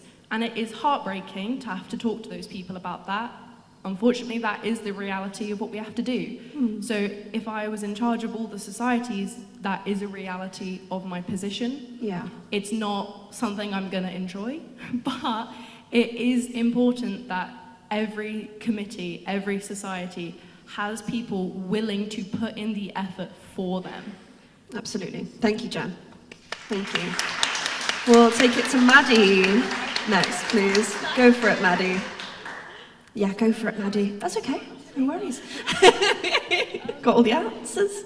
I think I would say maybe when each committee is formed, they have to have a mandatory team building, and then maybe throughout the year, they've got to meet up a few times in maybe the studio just next to the SU. Maybe with if I was vice president opportunities, maybe with me or with someone a bit higher up, just to see how the society and the committee is all running together. So maybe some mandatory training when you first get the role, and then just team building exercises throughout the year. And then if it's then I guess it would be a disciplinary thing if it got a bit bigger and more serious. But yeah, I think I'd start with those 2 steps. For sure. Thank you, Maddie. Sweet. And I think we'll take it to Lily. I really am sorry, but it is a word that I'm sure you've heard a lot and you will continue to hear today. But collaboration, having that conversation, having that communication. I definitely agree with what Maddie said, having a meeting, I reckon a little regular check-in, maybe a bit more often if there is that barrier there of people not kind of pulling their weight. Maybe as a society you need a regular meeting where every other society maybe doesn't need it so often, just depending on really who's requiring that more. And definitely just sitting down and having that conversation, checking, are you okay?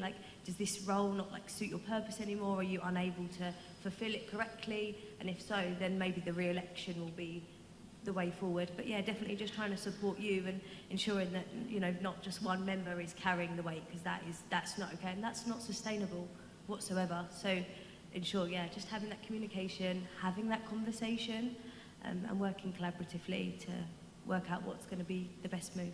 I like that. Thank you, Lily. Thank you. And I keep expecting to bop myself in the face. Okay, over to Jack. Hey, okay, so this is one issue that we've run into in my own society, because obviously I'm 1,000 miles away and not able to sort of, use my skills to help with the society being this far away. And we've had a lot of thought on how we could sort this out, and some of the things that we've done is we've decided to collab with some other societies, such as the Finance Society, the Geography Society, I think the Hedgehog Society as well. And what this does, by connecting with other societies, it enables, first of all, for each of our sort of members to come in and collaborate, and we can have host like joint socials, which limits the burden in terms of like risk assessments, and also like just organising it in general. And also another idea that we had is that if requested, if it's needed, I think we should remove some of the barriers or some of the red tape in sort of organising events in terms of sort of the processes that the forms you have to fill out and that sort of stuff, because that can take up a lot of time. And all those sort of admin roles, we've also decided that we should expand the amount of we have unofficial cabinet members almost. So we've expanded the amount of roles that we have to help our society function, to spread out the workload between our members. And so that's like having someone in charge of marketing, that's like Instagram posts, communicating with our members and other societies, and also the SU. And also, what was it? What else? Oh, so, and like, no, I think that's basically it. No? Fair enough. No, thank you, Jack. That's a good answer. Practical application. Thank you. I think we're going to have to move on to the next question. Thank you. Thank you. Okay. Third question, I believe. Do we have any on the floor? Absolutely. Go for it. Come up to the mic. I'm sure. Using the word collaboration, a few of you mentioned reaching out to other unis like Uni of Bath, their student unions, and I'm a bit curious of what that looks like for each of you, what you would do in terms of reaching out to other unis and encouraging collaboration with other student unions.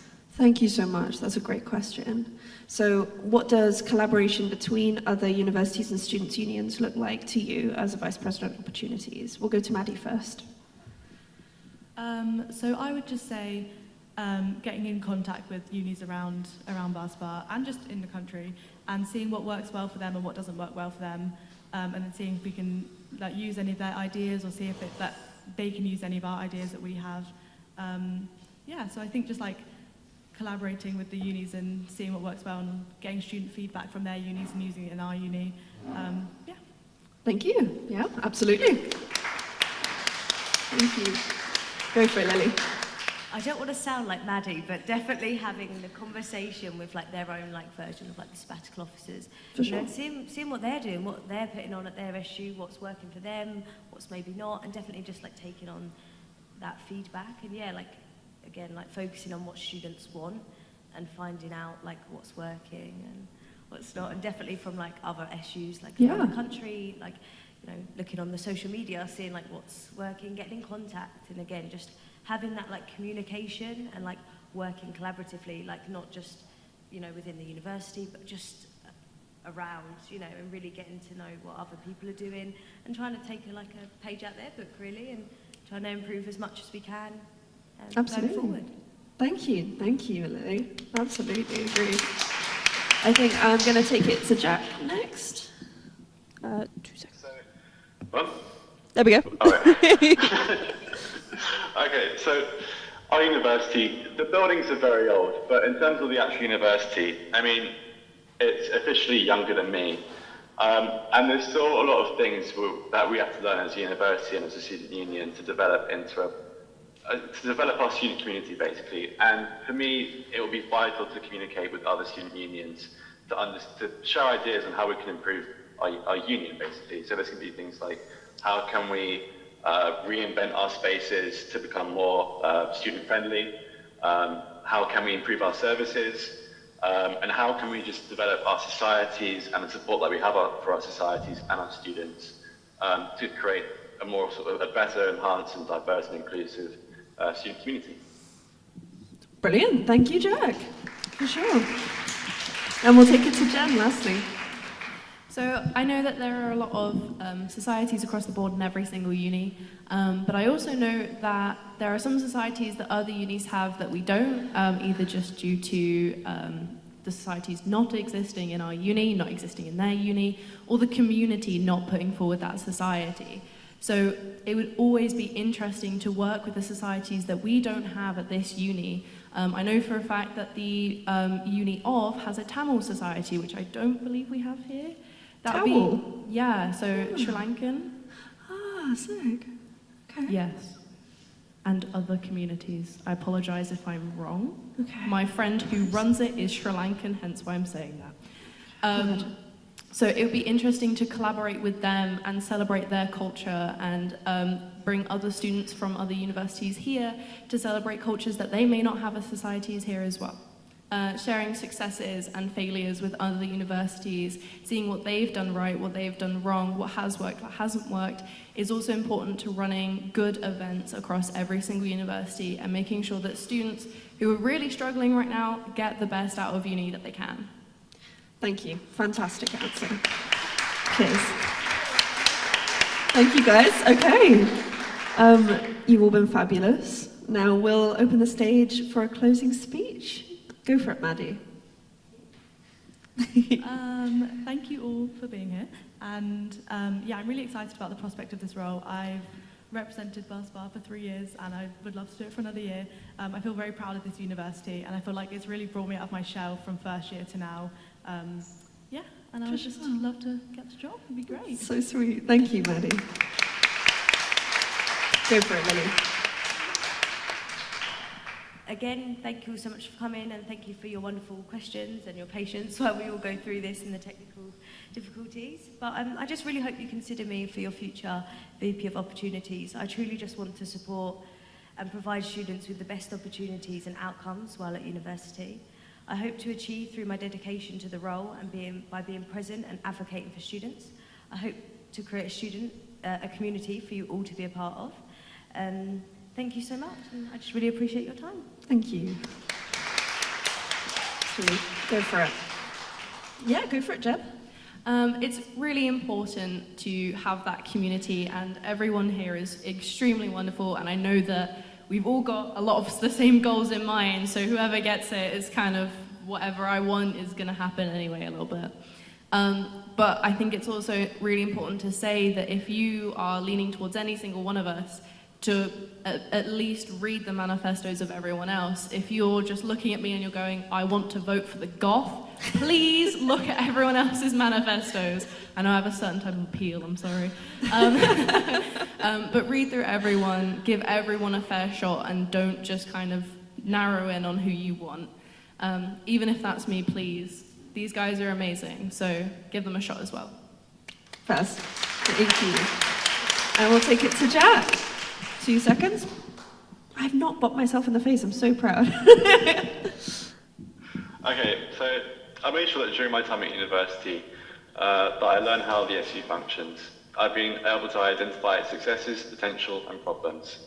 There is so much potential and resources available for the union to utilise to enhance the student experience, and yet at the same time there exists major issues with the SU. The fact that many people don't attend events or even see them advertised, which has caused the bar to close on weekends. And since lockdown, the university has struggled to regain society engagement. The SU bar hasn't been renovated since 2015, and there feels like there's no real SU presence in Locksbrook. I think the biggest issue of all is that there seems like there's no real community at Bath Spa. It's not necessarily the SU's fault for these problems, but it certainly is their responsibility. I want to enhance the union from the bottom up, using your help, skills and passions to renovate the SU, expand its presence across all campuses, strengthen our community, and provide better employment opportunities to create a union that works for your future. Thank you. Thank you very much, Jack. Cheers.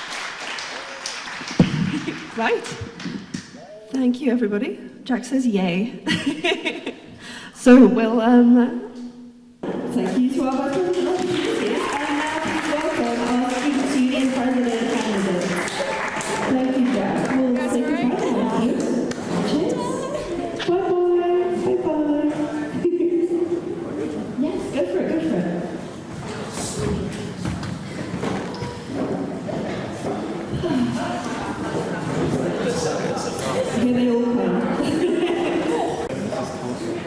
They're really comfy sofas, to be fair. Okay. Thank you guys so much for being here. Now we'll hear our opening speeches from all of you. First up will be North. I am North. I'm running for the role of SU President for 2025 to 2026. It's very exciting. I go by they, them pronouns. I'm in my third year of uni, and I've spent time in both creative and academic subjects. I've also got 3 years of leadership in one of the largest societies at the university, the Dungeons & Dragons Society. My 3 key aims are to improve accessibility. We have an above-average disabled population here at the university. That should show. It's not at the moment, to my eyes. Improving on sustainability and keeping up with the sustainability policies outlined by the SU and by the university.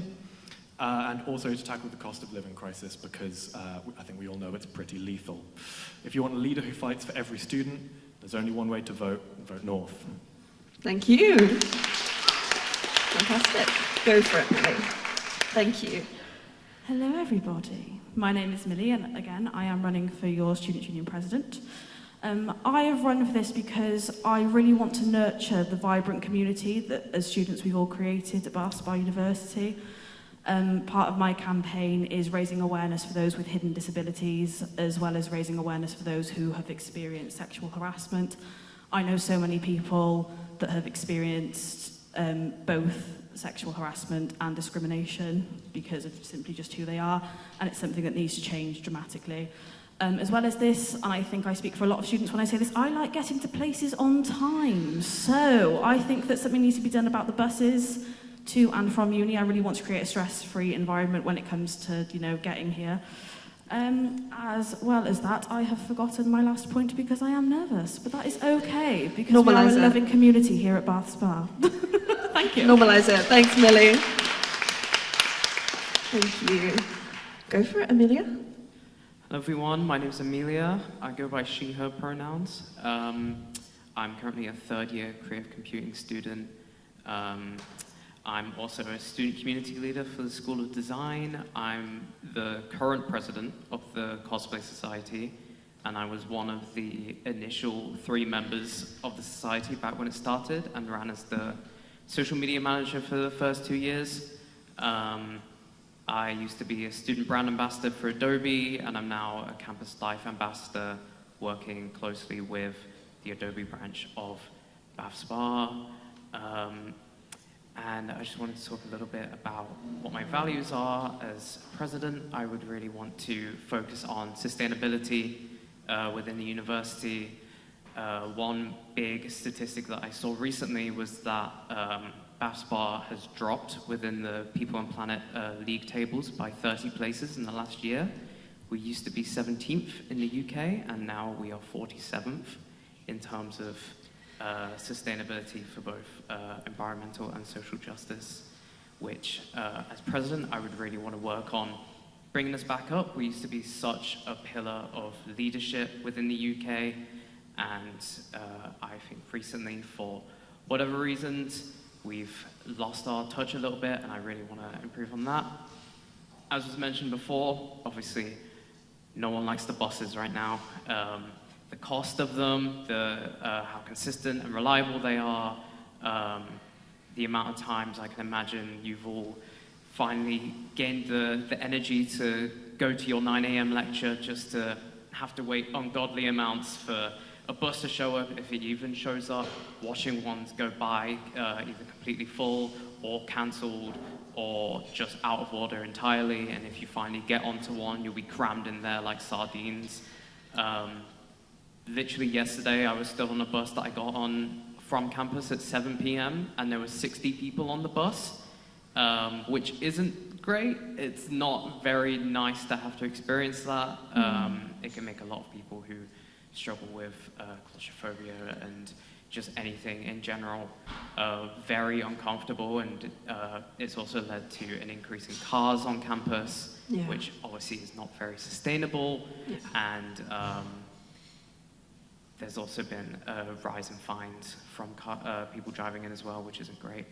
I also want to focus on the well-being of a lot of our more oppressed groups that are at the university, so minority ethnic groups, LGBTQIA plus community, disabled students. I really want to focus my energies on rising them up and making sure they have the support that they need and they're able to access the events that they want to go to.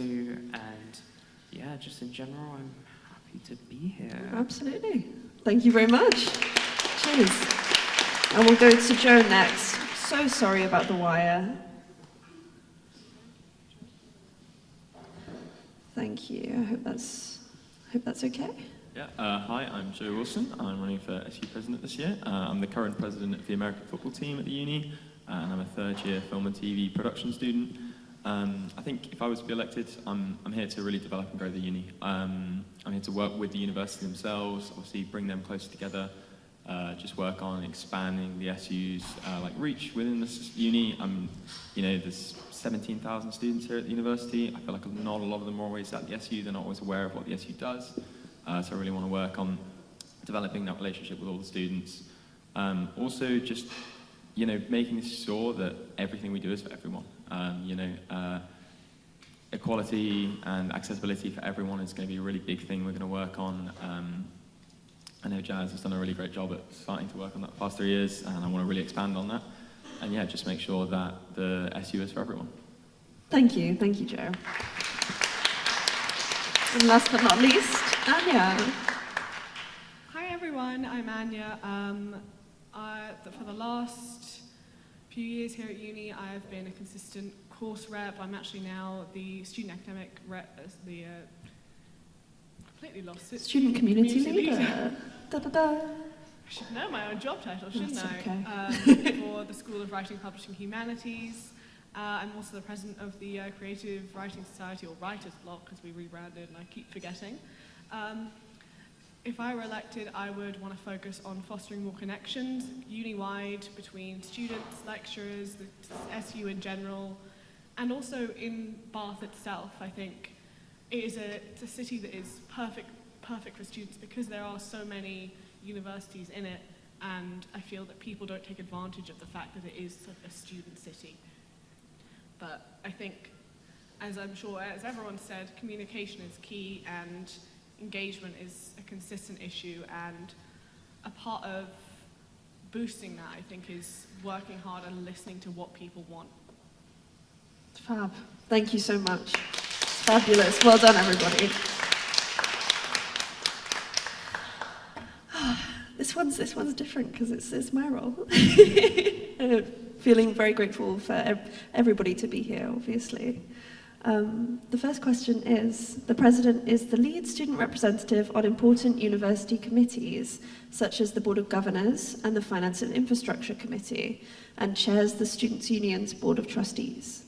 How would you take responsibility for bringing the students' voice into this space, or into all of these spaces? Amelia, you're up first. Can you please share your answer? Thank you for your patience with the wire. So, as I mentioned before, I am currently a student community leader for the School of Design, so I've had a lot of experience gathering student feedback and reporting that student feedback back to heads of school, a lot of the people that work within writing the curriculums and making big changes within how students study within the university. And also, from working as a committee member, I've done a lot of work collecting feedback from my members to improve their experience within the society. And I would want to take those skills that I've learned and continue it if I was elected as SU president. I have always believed, ever since coming here and seeing the amazing work that's been done by current and previous sabbatical officers, that the SU president role really is such an untapped reservoir for doing good. I think there is so much potential to improve everyone's lives who go here, and I think student feedback is the most important part of that. I would want students to feel represented. I would want students to feel like their voice matters. I would want higher-ups to take students more seriously, take their feedback more seriously. I know there's a lot of times that a lot of academics and a lot of higher-ups hear student feedback and they're just like, okay, it's just like some student. But it is genuinely really, really important, and everyone's opinions at university really, really matters, especially considering how long you have to be here and how expensive it is to be at university. I think more than anything, you have a right to be heard. You have a right to be able to make changes within the university, and I think that every student's life is important, and yeah. Absolutely. Kind of it. Thank you, Amelia. Absolutely. We will go to Joe next. Yeah. Oh, it's okay. We've got microphones now. Upgrades. So I think regarding the university and how to get the voice heard, I think there is obviously clearly quite a big divide between the Students' Union and the university itself. It does feel like they're two very separate entities. So I think possibly pulling together a bit more. I know the Students' Union to a degree still has to be a separate entity, but I think making them work slightly more closely, I think is going to be something really important. In terms of getting the student voice heard, I think it's just going to be being very blunt with the university. I think they need to be aware of what students think. I think, like Amelia said, it does feel like sometimes the higher-ups at the university are kind of just like shrug it off. I think just being very blunt with them and honest and look, this is what we need, this is what needs to happen, and it needs to happen now, I think is going to be a very key issue. And I think, yeah, getting the Students' Union to work with the higher-ups at the uni is going to be very key. Just whether that's developing the relationships with whoever it is, running more student unions events in places like Commons, Locksbrook, Oldfield, Syon Hill. I feel like, Syon Hill and Oldfield are two campuses that people generally forget about because they're for very specific courses, but we still need to be doing stuff there. I think with being on the Board of Trustees, I think possibly doing something similar to what we're doing now with students on like a monthly or bi-weekly basis, hearing their concerns and then being able to take that to the university and be like, this is a problem, how are we going to solve it, how are you guys going to help us solve it? I think is definitely something we can spend a bit of time doing as well. And even just with, I know the SU has budgetary constraints every year, I think, and that affects a lot of student groups, whether it's clubs, societies, or even just running events for the Students' Union. I think there as well, being able to voice those concerns. I mean, I'm aware we're in a financial crisis. There's only so much money the university is going to be able to put towards us, but still, it's for their student groups. It should be as much as they can possibly give, and yeah. Thank you, Joe. Thank you. Good answer. Go for it, Anya. Well, as I said, I'm a student community leader as I am now, and I've always been, I suppose you could call it stubborn. I might prefer the word passionate, but I will follow up on things, and I do follow up on things because I care about people's experiences, and I care that the feedback that I'm receiving and being told is being sent to where it needs to go, and that there are actually responses to it. Sometimes that means you have to call people out. You have to say, hold on, you're talking around the question, and you're saying, oh, this, that, and the other about it. You're not actually answering what I'm trying to, you're not answering. You're not giving me a reason. You're not giving me any sort of idea of that you're taking it seriously.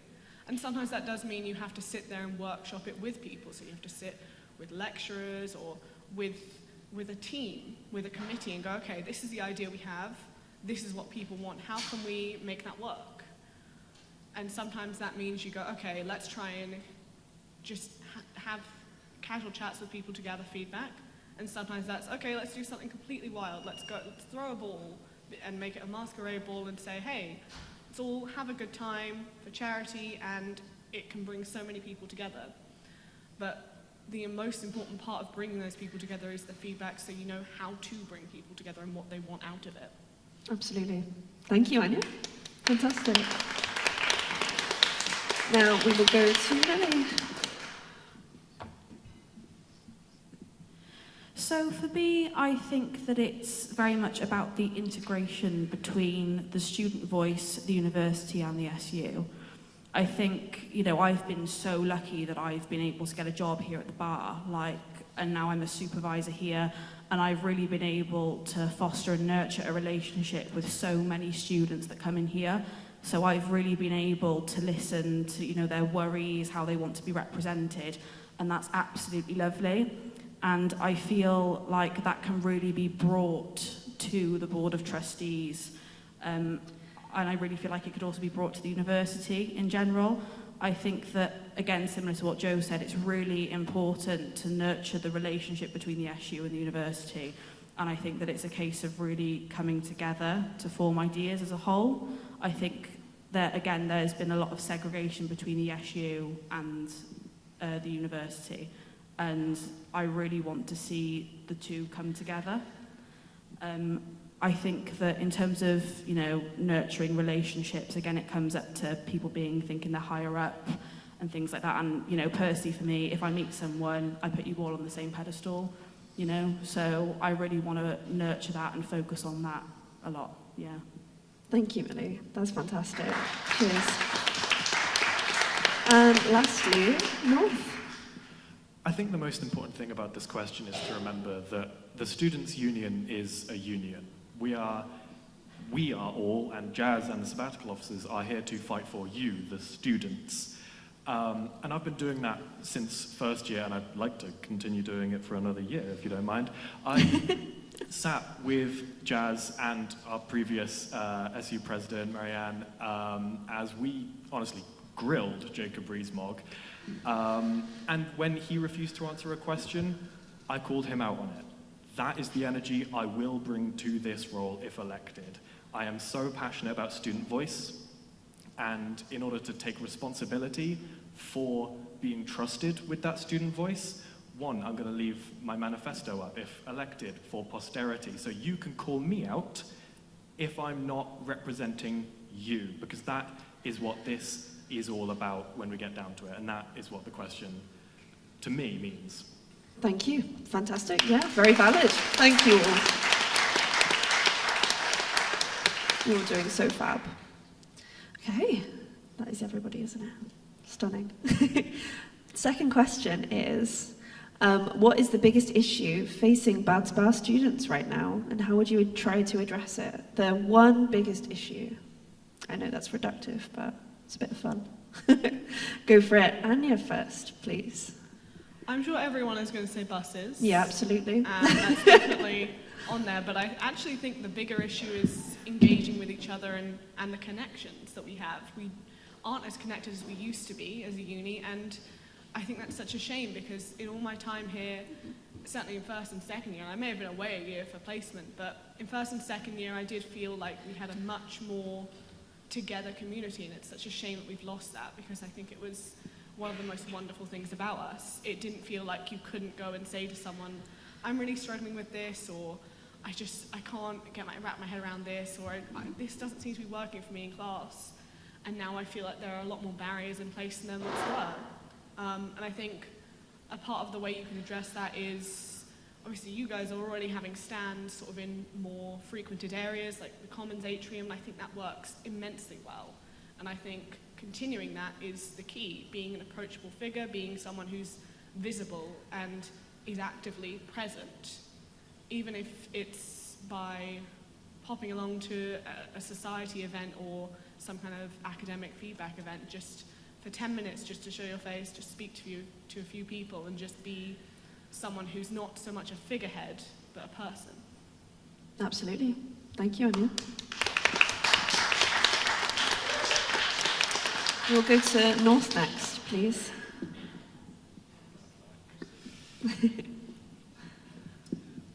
The one biggest issue that faces every single student and also a lot of the staff here is the cost of living. Frankly, it's lethal. If I could just, a quick show of hands, who here has been forced to skip a class in order to have to pay rent, to go to work because you need to pay rent? Got a couple of hands. I did Got used some to do hands over that. there. Amazing. This is an issue that faces all of us, and you can't properly engage with the university if you are struggling to pay rent, buy groceries. We all need to eat and drink and be people first. Most students work over 20 hours just to be able to afford rent and attend university, and also, again, eat.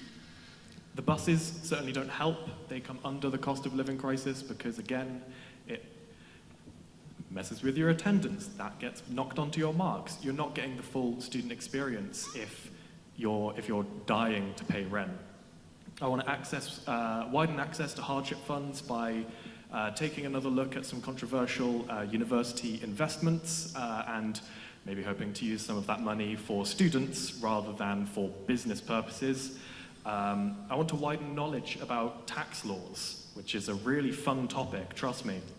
I know a lot of people, I've spoken to people this week who didn't know they were being unfairly taxed. Again, as Aaron was saying earlier, I want to introduce more financial incentives for doing work at the uni and for the SU. A voucher doesn't go nearly as far as a fiver, even. And I also want to spread more awareness about hidden course costs. You shouldn't be turning up to university and being told, yeah, we don't have this book in the library, but you do need it, and it's £1 million. So that's what I think is the most important. Thank you. Thank you, Noel. We'll take it to Millie next. Go for it. So I think a big one for me is mental health. And I think that my reason behind that is because there's a huge bubble of things that consist of mental health. When I say mental health, I feel like people always go straight to depression or anxiety, whereas there is so much more to mental health than just that. You know, you talking about the cost of living crisis, you know, the whole split between, you know, the SU and the university. There is so much more to mental health than just what meets the eye.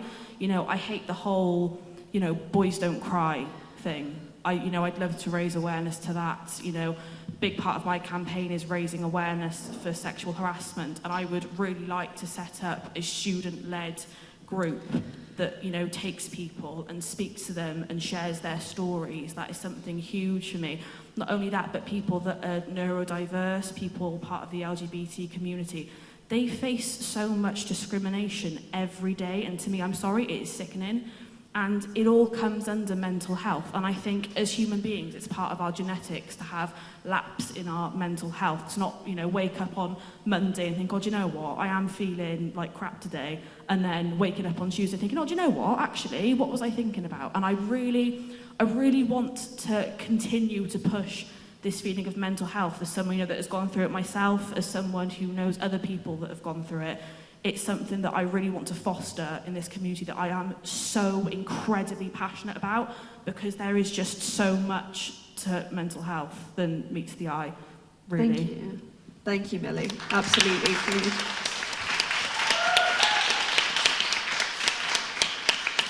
Go for it, Amelia.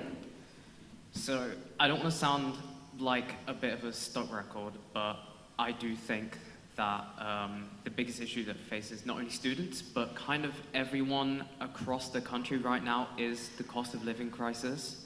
A big thing that plays into a lot of my ideals about sustainability is that because stuff like buses are so unreliable and ticket prices are so expensive, students are then having to resort to having to pay for cars, and then they're having to pay to have insurance on those cars, and then they're coming to campus, and then recently so many people have been getting fines which they then have to pay, which is then not helping the fact that they can't afford to live in their house, or they're having to work 2 jobs just to be able to eat food and drink water. And it's crazy to me that higher ups in the country, especially in the government, can't notice the amount of struggles that students are going through and are just expecting, well, if you're going to university, you should be focusing on your studies. You can't, because, you know, we can't be just living on the streets. Like, we need to live, we need to eat, and we can't do that without working so hard and then losing hours that we then can't spend on our studies and on our education.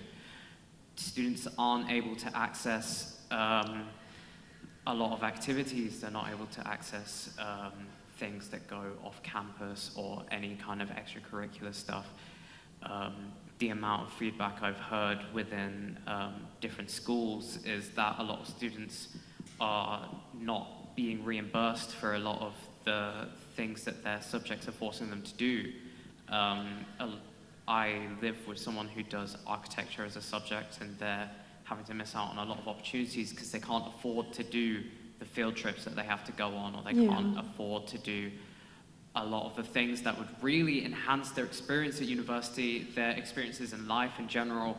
And I feel like the university as a whole should be focusing a lot on helping to put funding into supporting those students. And in all honesty, they have done a lot of work for it. This last year, there was the cost of living fund that went out, which was incredible, and a lot of people did apply for it, and it went really well. But as North mentioned before, there are a lot of places where the university is investing money which should realistically be invested somewhere else to help the students, not into businesses or into certain political figures that I don't really want to get into. But I just think that it's really important that students are supported financially, and because I think everyone should have the right to live. They should have the Absolutely. right to be able to be engaged in their education and not be anchored down by the fact that they can't afford to get here, or they can't afford to live, or they can't afford to eat, and they have to spend all their time being able to do just that. And Absolutely. yeah. Thank you, Amelia. Go for it, Joe.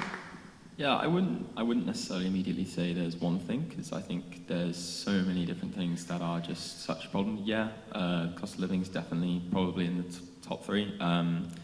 It is a problem. You know, there are students working full-time jobs, and lecturers then are complaining, why are you not at lectures? I know there's a lot of my course mates who work full-time jobs who aren't able to attend lectures, and then lecturers get annoyed at why you're not doing group work, and it's not fair.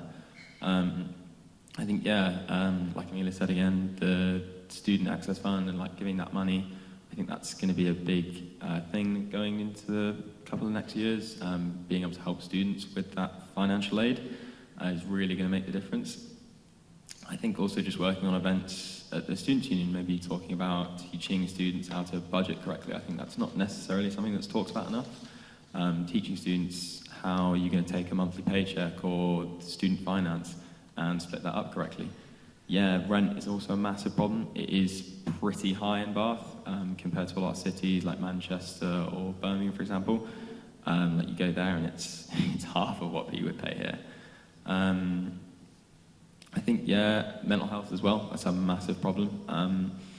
It affects more people than you would think. And, you never know who it's affecting. I think, especially from where I come from the sports teams, it's not something that's talked about enough. In my first year, we had a lad who had some serious mental health issues, and none of us were aware. And it's about talking with student bodies, finding out who has those issues, and being able to help friends. But yeah, I think there are so many issues facing students, For sure. and I think being able to work and being able to plan and work on all of those, identifying what we need to work on, I think is going to be a key role for myself next year if I was elected. And just being able to work with the student groups and the university on how to fight those problems. Whether I said like it is financial aid, mental health courses for committee members, being able to really truly see the signs and get to know first years, second, third years that all join as the societies go on. And yeah. Absolutely. Thank you so much, Joe. Thank you. Right. We're going to open up to the audience for the last time this evening. Can I get a question from you, Jenna? Parkour. Yeah, that's talent. Go for it. So a lot of you talked about the buses being an issue, which we can all agree that they are.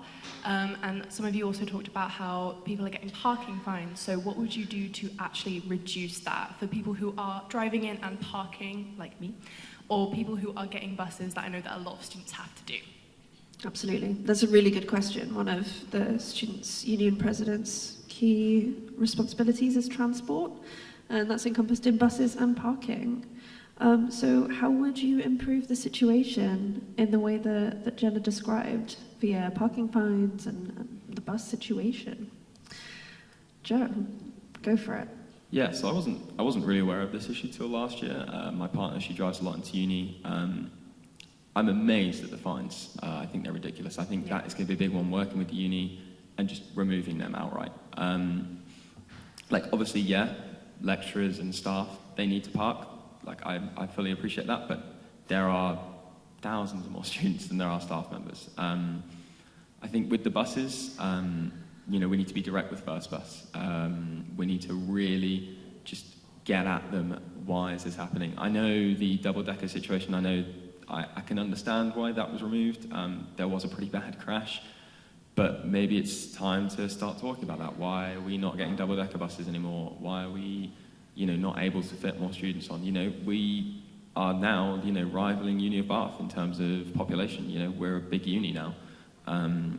You know, we have a lot of students. We need to be able to get them to university when they need to be here and at the time they need to be here. I have 9 a.m.s, they suck, but I need to be here. You're here to learn, and I think that's a big problem. I think with the driving and the fines, yeah, like I said, they need to be removed. I do not understand why the university is charging astronomical prices to students of all people just to park where they learn. You know, you're already paying £9,000 a year just to study. Why are you having to pay to park? It's absurd. So I think, yeah, maybe working with the university on just allotting parking. I think registering, yeah, that's fair enough. I know the university does make you do that. But I think, yeah, talking to them about how we can get those removed. And yeah, like I said, with First Bus, just really getting in with them and discussing what can we do to make more buses available, more routes even, and just making sure people are here on time. Absolutely. Thank you very much. Amelia, go for it.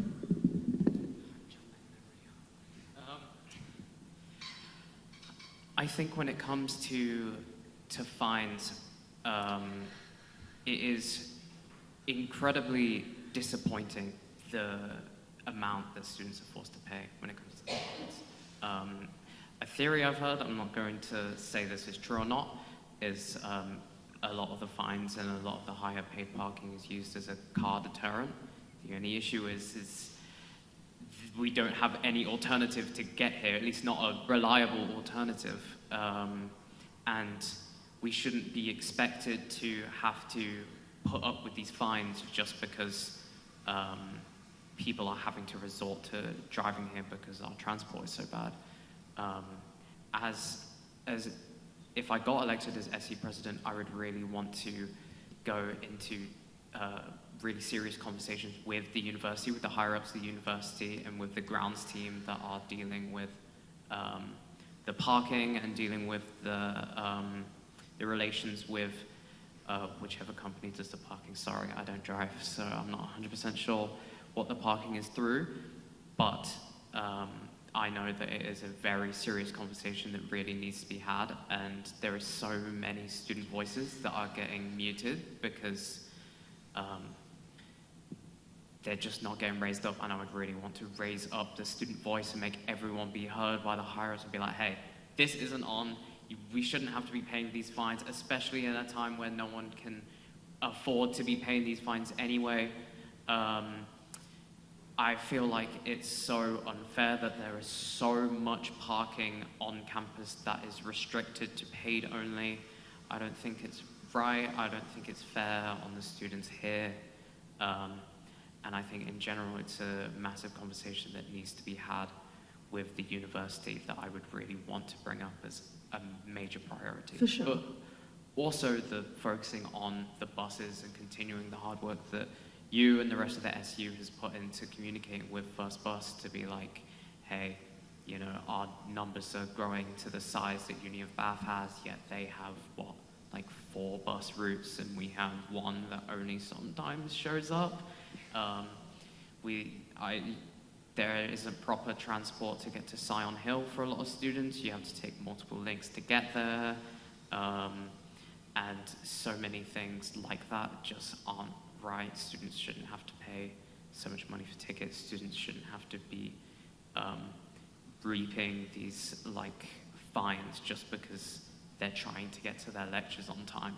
which For is sure. the whole reason we're here, and the whole thing that we pay to do is show up to our lectures. So, yeah, Absolutely. it would be definitely a big priority and a big push to have a conversation to either get rid of those fines entirely or at least decrease those fines or find other places to be like, hey, I understand having private parking. Maybe we should have it in these places instead of, the places where everyone is trying to park.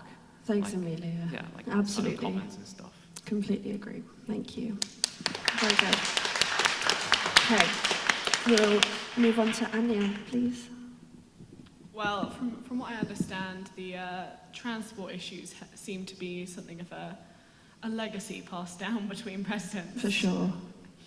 But just like everyone is working so hard, and behind the scenes there's so much we don't even see, where members of the SU, Sabbatical Officer or not, and just regular students are all fighting and doing their best with the buses and the parking and everything. And I agree, the fines that you pay for parking are extortionate.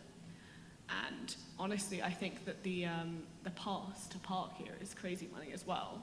It's not the kind of money people can necessarily drop, especially right now. I think, as it stands, the best path forward is to keep trying and keep fighting. And I know that the SU and the Uni are in discussions with other bus companies and local sort of authorities about trying to get us more bus services from different providers, in the hope that having a bit of an opponent for the first bus will encourage them to improve their service. And I think keeping on with that is really, really important. But also encouraging students that we are doing that, they're doing as much as they can as it is. I know that next year classes will be starting later and finishing later in the hope of sort of avoiding peak times. Yeah. So sort of the school rush and sort of the rush hour just in general, which I think will help in a lot of ways, but I know it won't make all of the difference it needs to. So really the best thing we can do is keep fighting and keep trying, and that's what I would do. I would keep trying, and I can be really stubborn when I want to. Absolutely. Even if that means I'm calling first bus 3 times a day. If that's what it takes, that's what it takes. Maybe that's what it And takes. That's what you do. Thank you.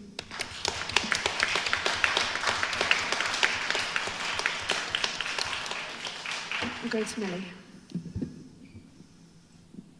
So again, reiterating what's been said, this is a generational president issue that just keeps getting passed down. I would love to sit here and say, without a doubt, 100%, I'll bring double-decker buses back. You'll get back home in 15 minutes. But realistically, that is not a promise I can make. I can sit here and I can say to you, 100%, without doubt, I will try my absolute hardest to make the buses better for every student on campus. But ultimately, it's not a promise I can make. It's not a 100% certainty. In terms of the fines for the cars and parking here, I don't drive. However, my boyfriend has been a victim of the tickets here. And when he told me the price, I actually didn't believe him. And personally, I think that it is something that needs to be completely eradicated. I don't think that we should be paying fines at all to park somewhere that you are already paying £9,000 to be. And quite frankly, I think it's disgusting. And again, that is something that I would definitely, 100% without a doubt, be focusing on to help those students that do drive to campus 100%. Thanks, Millie. Thank you. Go for it, Mars. Anya called the bus issues a legacy. I call it a challenge. Sorry. And I take it as a challenge, and it is one that I intend to win for every single student. If elected, I will campaign for bus lanes along the U5 route. I will campaign for protections for students against bus price increases. It's ridiculous. In my mind, fix the buses, fix the cars, save the world. If there are fewer people needing to get to uni via car, fewer emissions, all that kind of thing.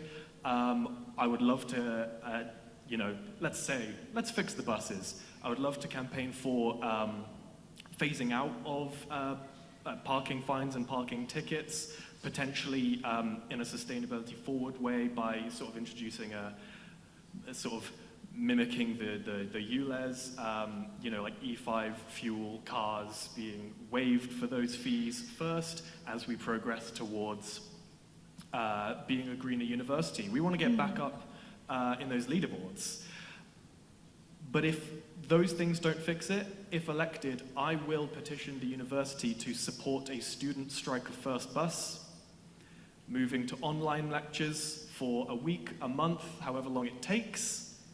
I know that's quite radical, but you guys are right. It's a generational issue, and we deserve far better than that. And if those are the lengths it takes to get some results out of First Bus, to get what we deserve, then I am the person who is willing to do that. Yes.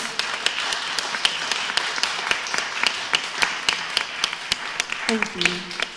Good answers, very much. Can we get another question, please? Go for it, Lizzie.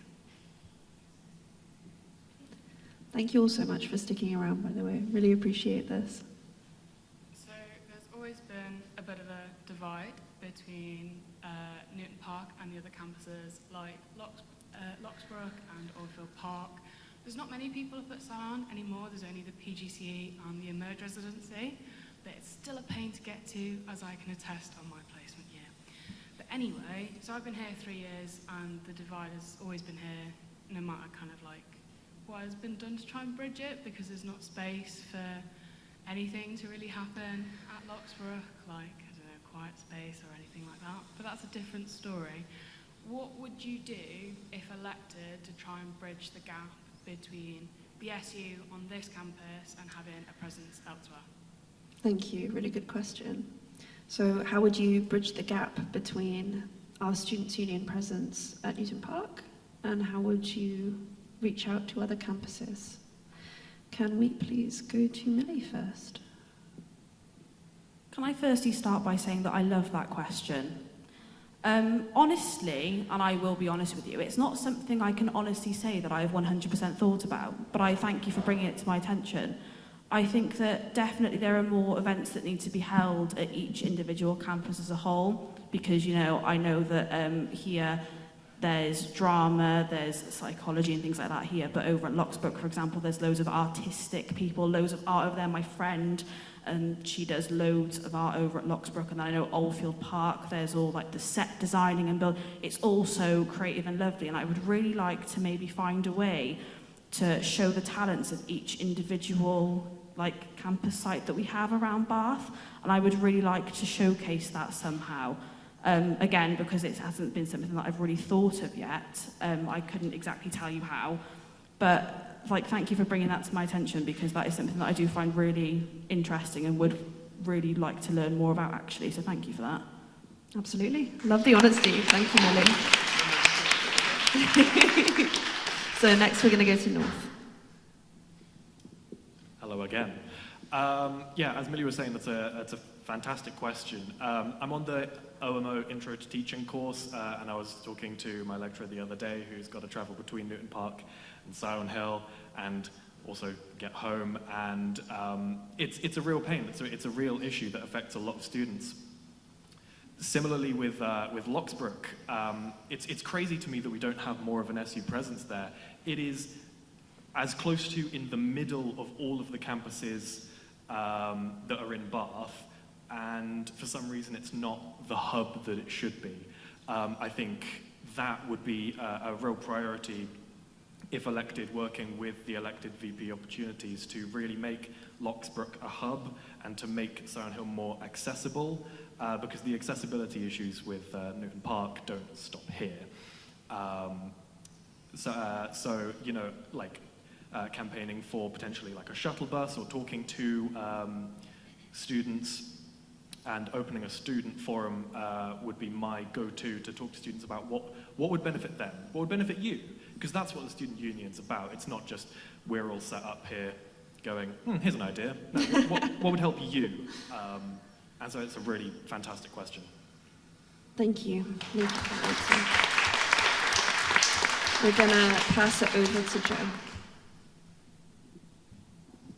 Yeah, so I think within the spaces, I think with Locksbrook especially, because obviously it's, it takes like a third of our students, I think having some kind of student union space on the campus is definitely going to be very important there. I mean, as an American Football Society, we use that campus on a bi-weekly basis to do all sorts of things with the room bookings. For second and third years, it's a lot easier to get to, especially for events and stuff. You're not having to get the U5, especially in the weekends when the U5 runs not so late. So yeah, like I said, having some kind of space there for the Students' Union to run events, may that be, or whatever, I think that's going to be really key. Yeah, Sion Hill, that is a problem. Obviously, there's accessibility issues there. We don't have a direct bus. It's a lot harder to get to. So I think, like North said, having like some kind of shuttle bus is going to be probably the best way forward for that. And I think the same with the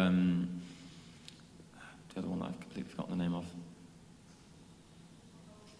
Yeah, Oldfield, thank you. And Oldfield as well. Because, they're both so out of the way. Yeah, there is a very small student group, but they still matter. And I think they should still have the same rights as every other student group at this uni. But yeah, I think Locksbrook is definitely something that needs to be worked on. Having that space there is going to be really key going forward. Thank you. Thank you, Joe. Now we're going to go to Amelia next. So I think that's a really good question. I think it's a really important question to talk about. Something that North brought up, and also something that was brought up in the previous opportunities panel, was our lack of presence at Locksbrook specifically.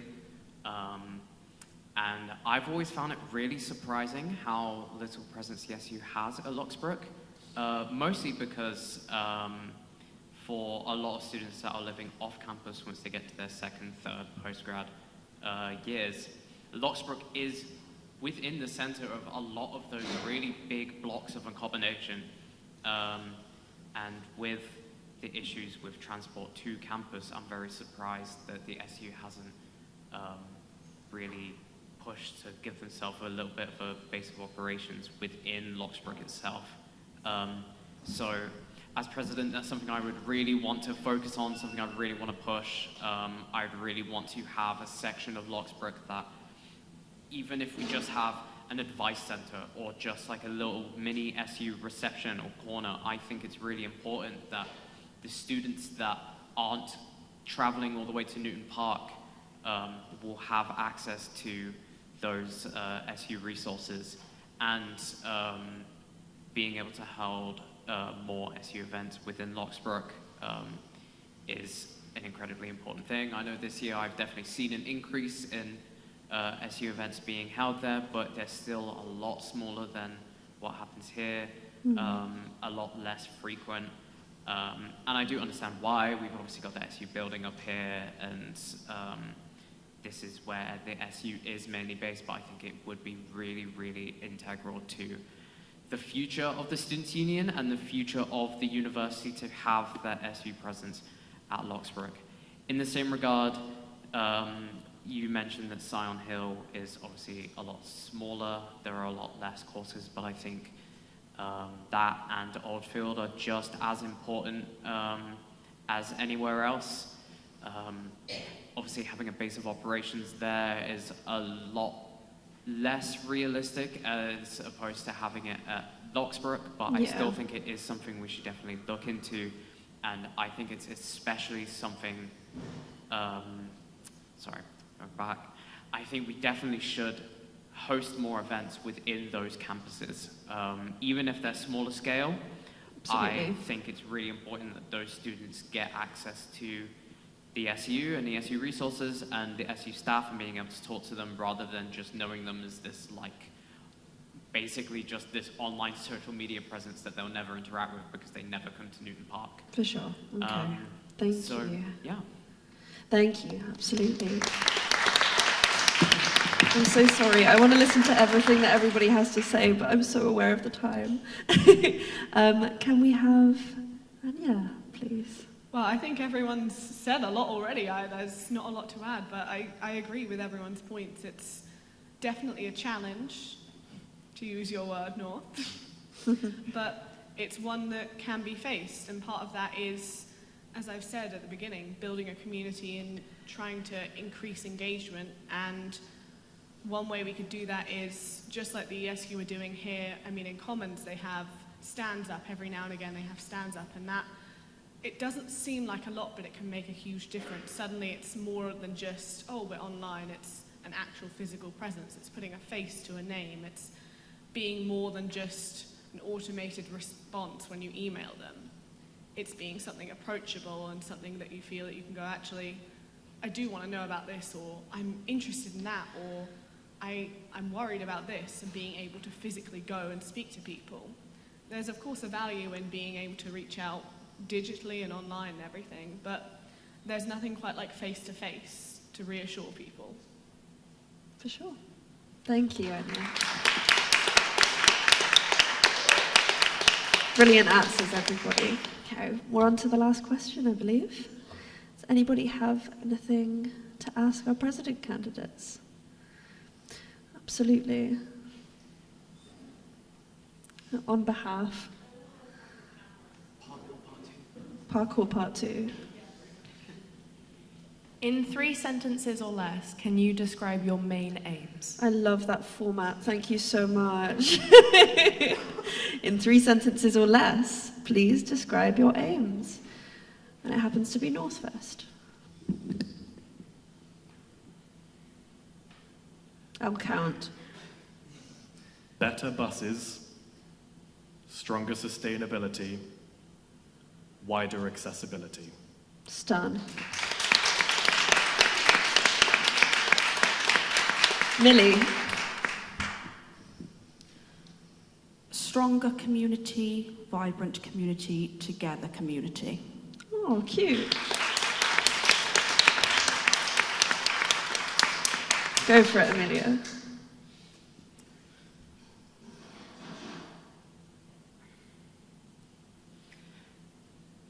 Return to sustainable leadership, increase in diversity, and increase in student well-being. You're good. You're good. Joe. So develop inclusivity, I think, develop the partnerships with the uni, and just grow the Students' Union. Last but not least, Anya.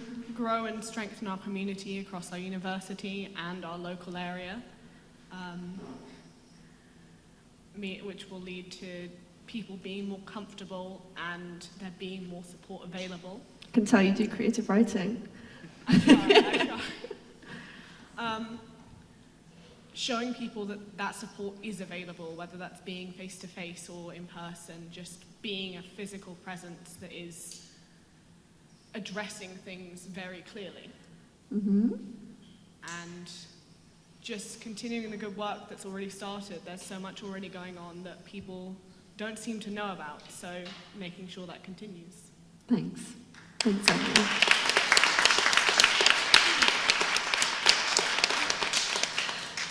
Thank you guys so much for your answers. They were all fantastic. And yeah, I guess we'll go to the closing speeches. We'll go with Joe first. Yeah, so I think if I am to be elected, I think I'm going to be here. I'm going to grow this SU. I'm going to include student groups. I'm going to work with everyone at this university, the university included, develop relationships outside of just the university and students' union, whether that is with Uni of Bath or other organisations inside Bath, and just really make sure that the SU is for everyone. Thank you. Go for it, Anya. I just would continue to champion students' voices as I always have, because honestly that's one of my favourite parts of being at this university. I already have a loud voice, so you can't hear it because I'm still getting over a cold. So let me help you make yours louder. Let me be your loud voice. Very good. Amelia? I just wanted to quickly thank everyone for coming in tonight. I also wanted to very quickly thank Jazz and Elise for their amazing work over the last 2 years. We're very sad to see you both leave. Thank you. But I just wanted to say I love this university. I love the people here. I want to be here whether I get elected or not. And I think student voice is really important. And as I've mentioned before in some of my previous answers, I really, really do think that the role of SU president is really an untapped reservoir for doing good. And I really do think that if you vote for me or if you vote for any of the people here who I'm super proud of for just coming up here, I think we can make this university so, so much better. And I do think that the future for this university is so bright because of the amazing people that have been here tonight. So thank you. Thank you. We'll go to North next. It's all good. There's been a lot of talk on this stage today and some really good ideas shared, and obviously thank you to Jazz for being MC. But at the end of the night and at the end of the day, no one on this stage will run the SU. Not even Jazz. In the end, it's you who runs the SU. It's you who runs the SU. It's you guys at the back over there who run the SU. And if you want it to be your voice running the SU, then there's only one way to vote, and that's North.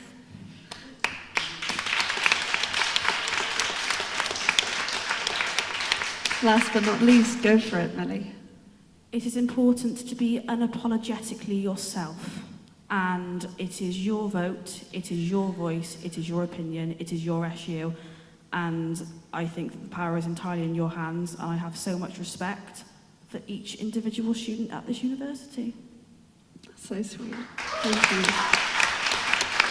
Thank you so much, your SU president candidates. Thank you. Now get off my stage.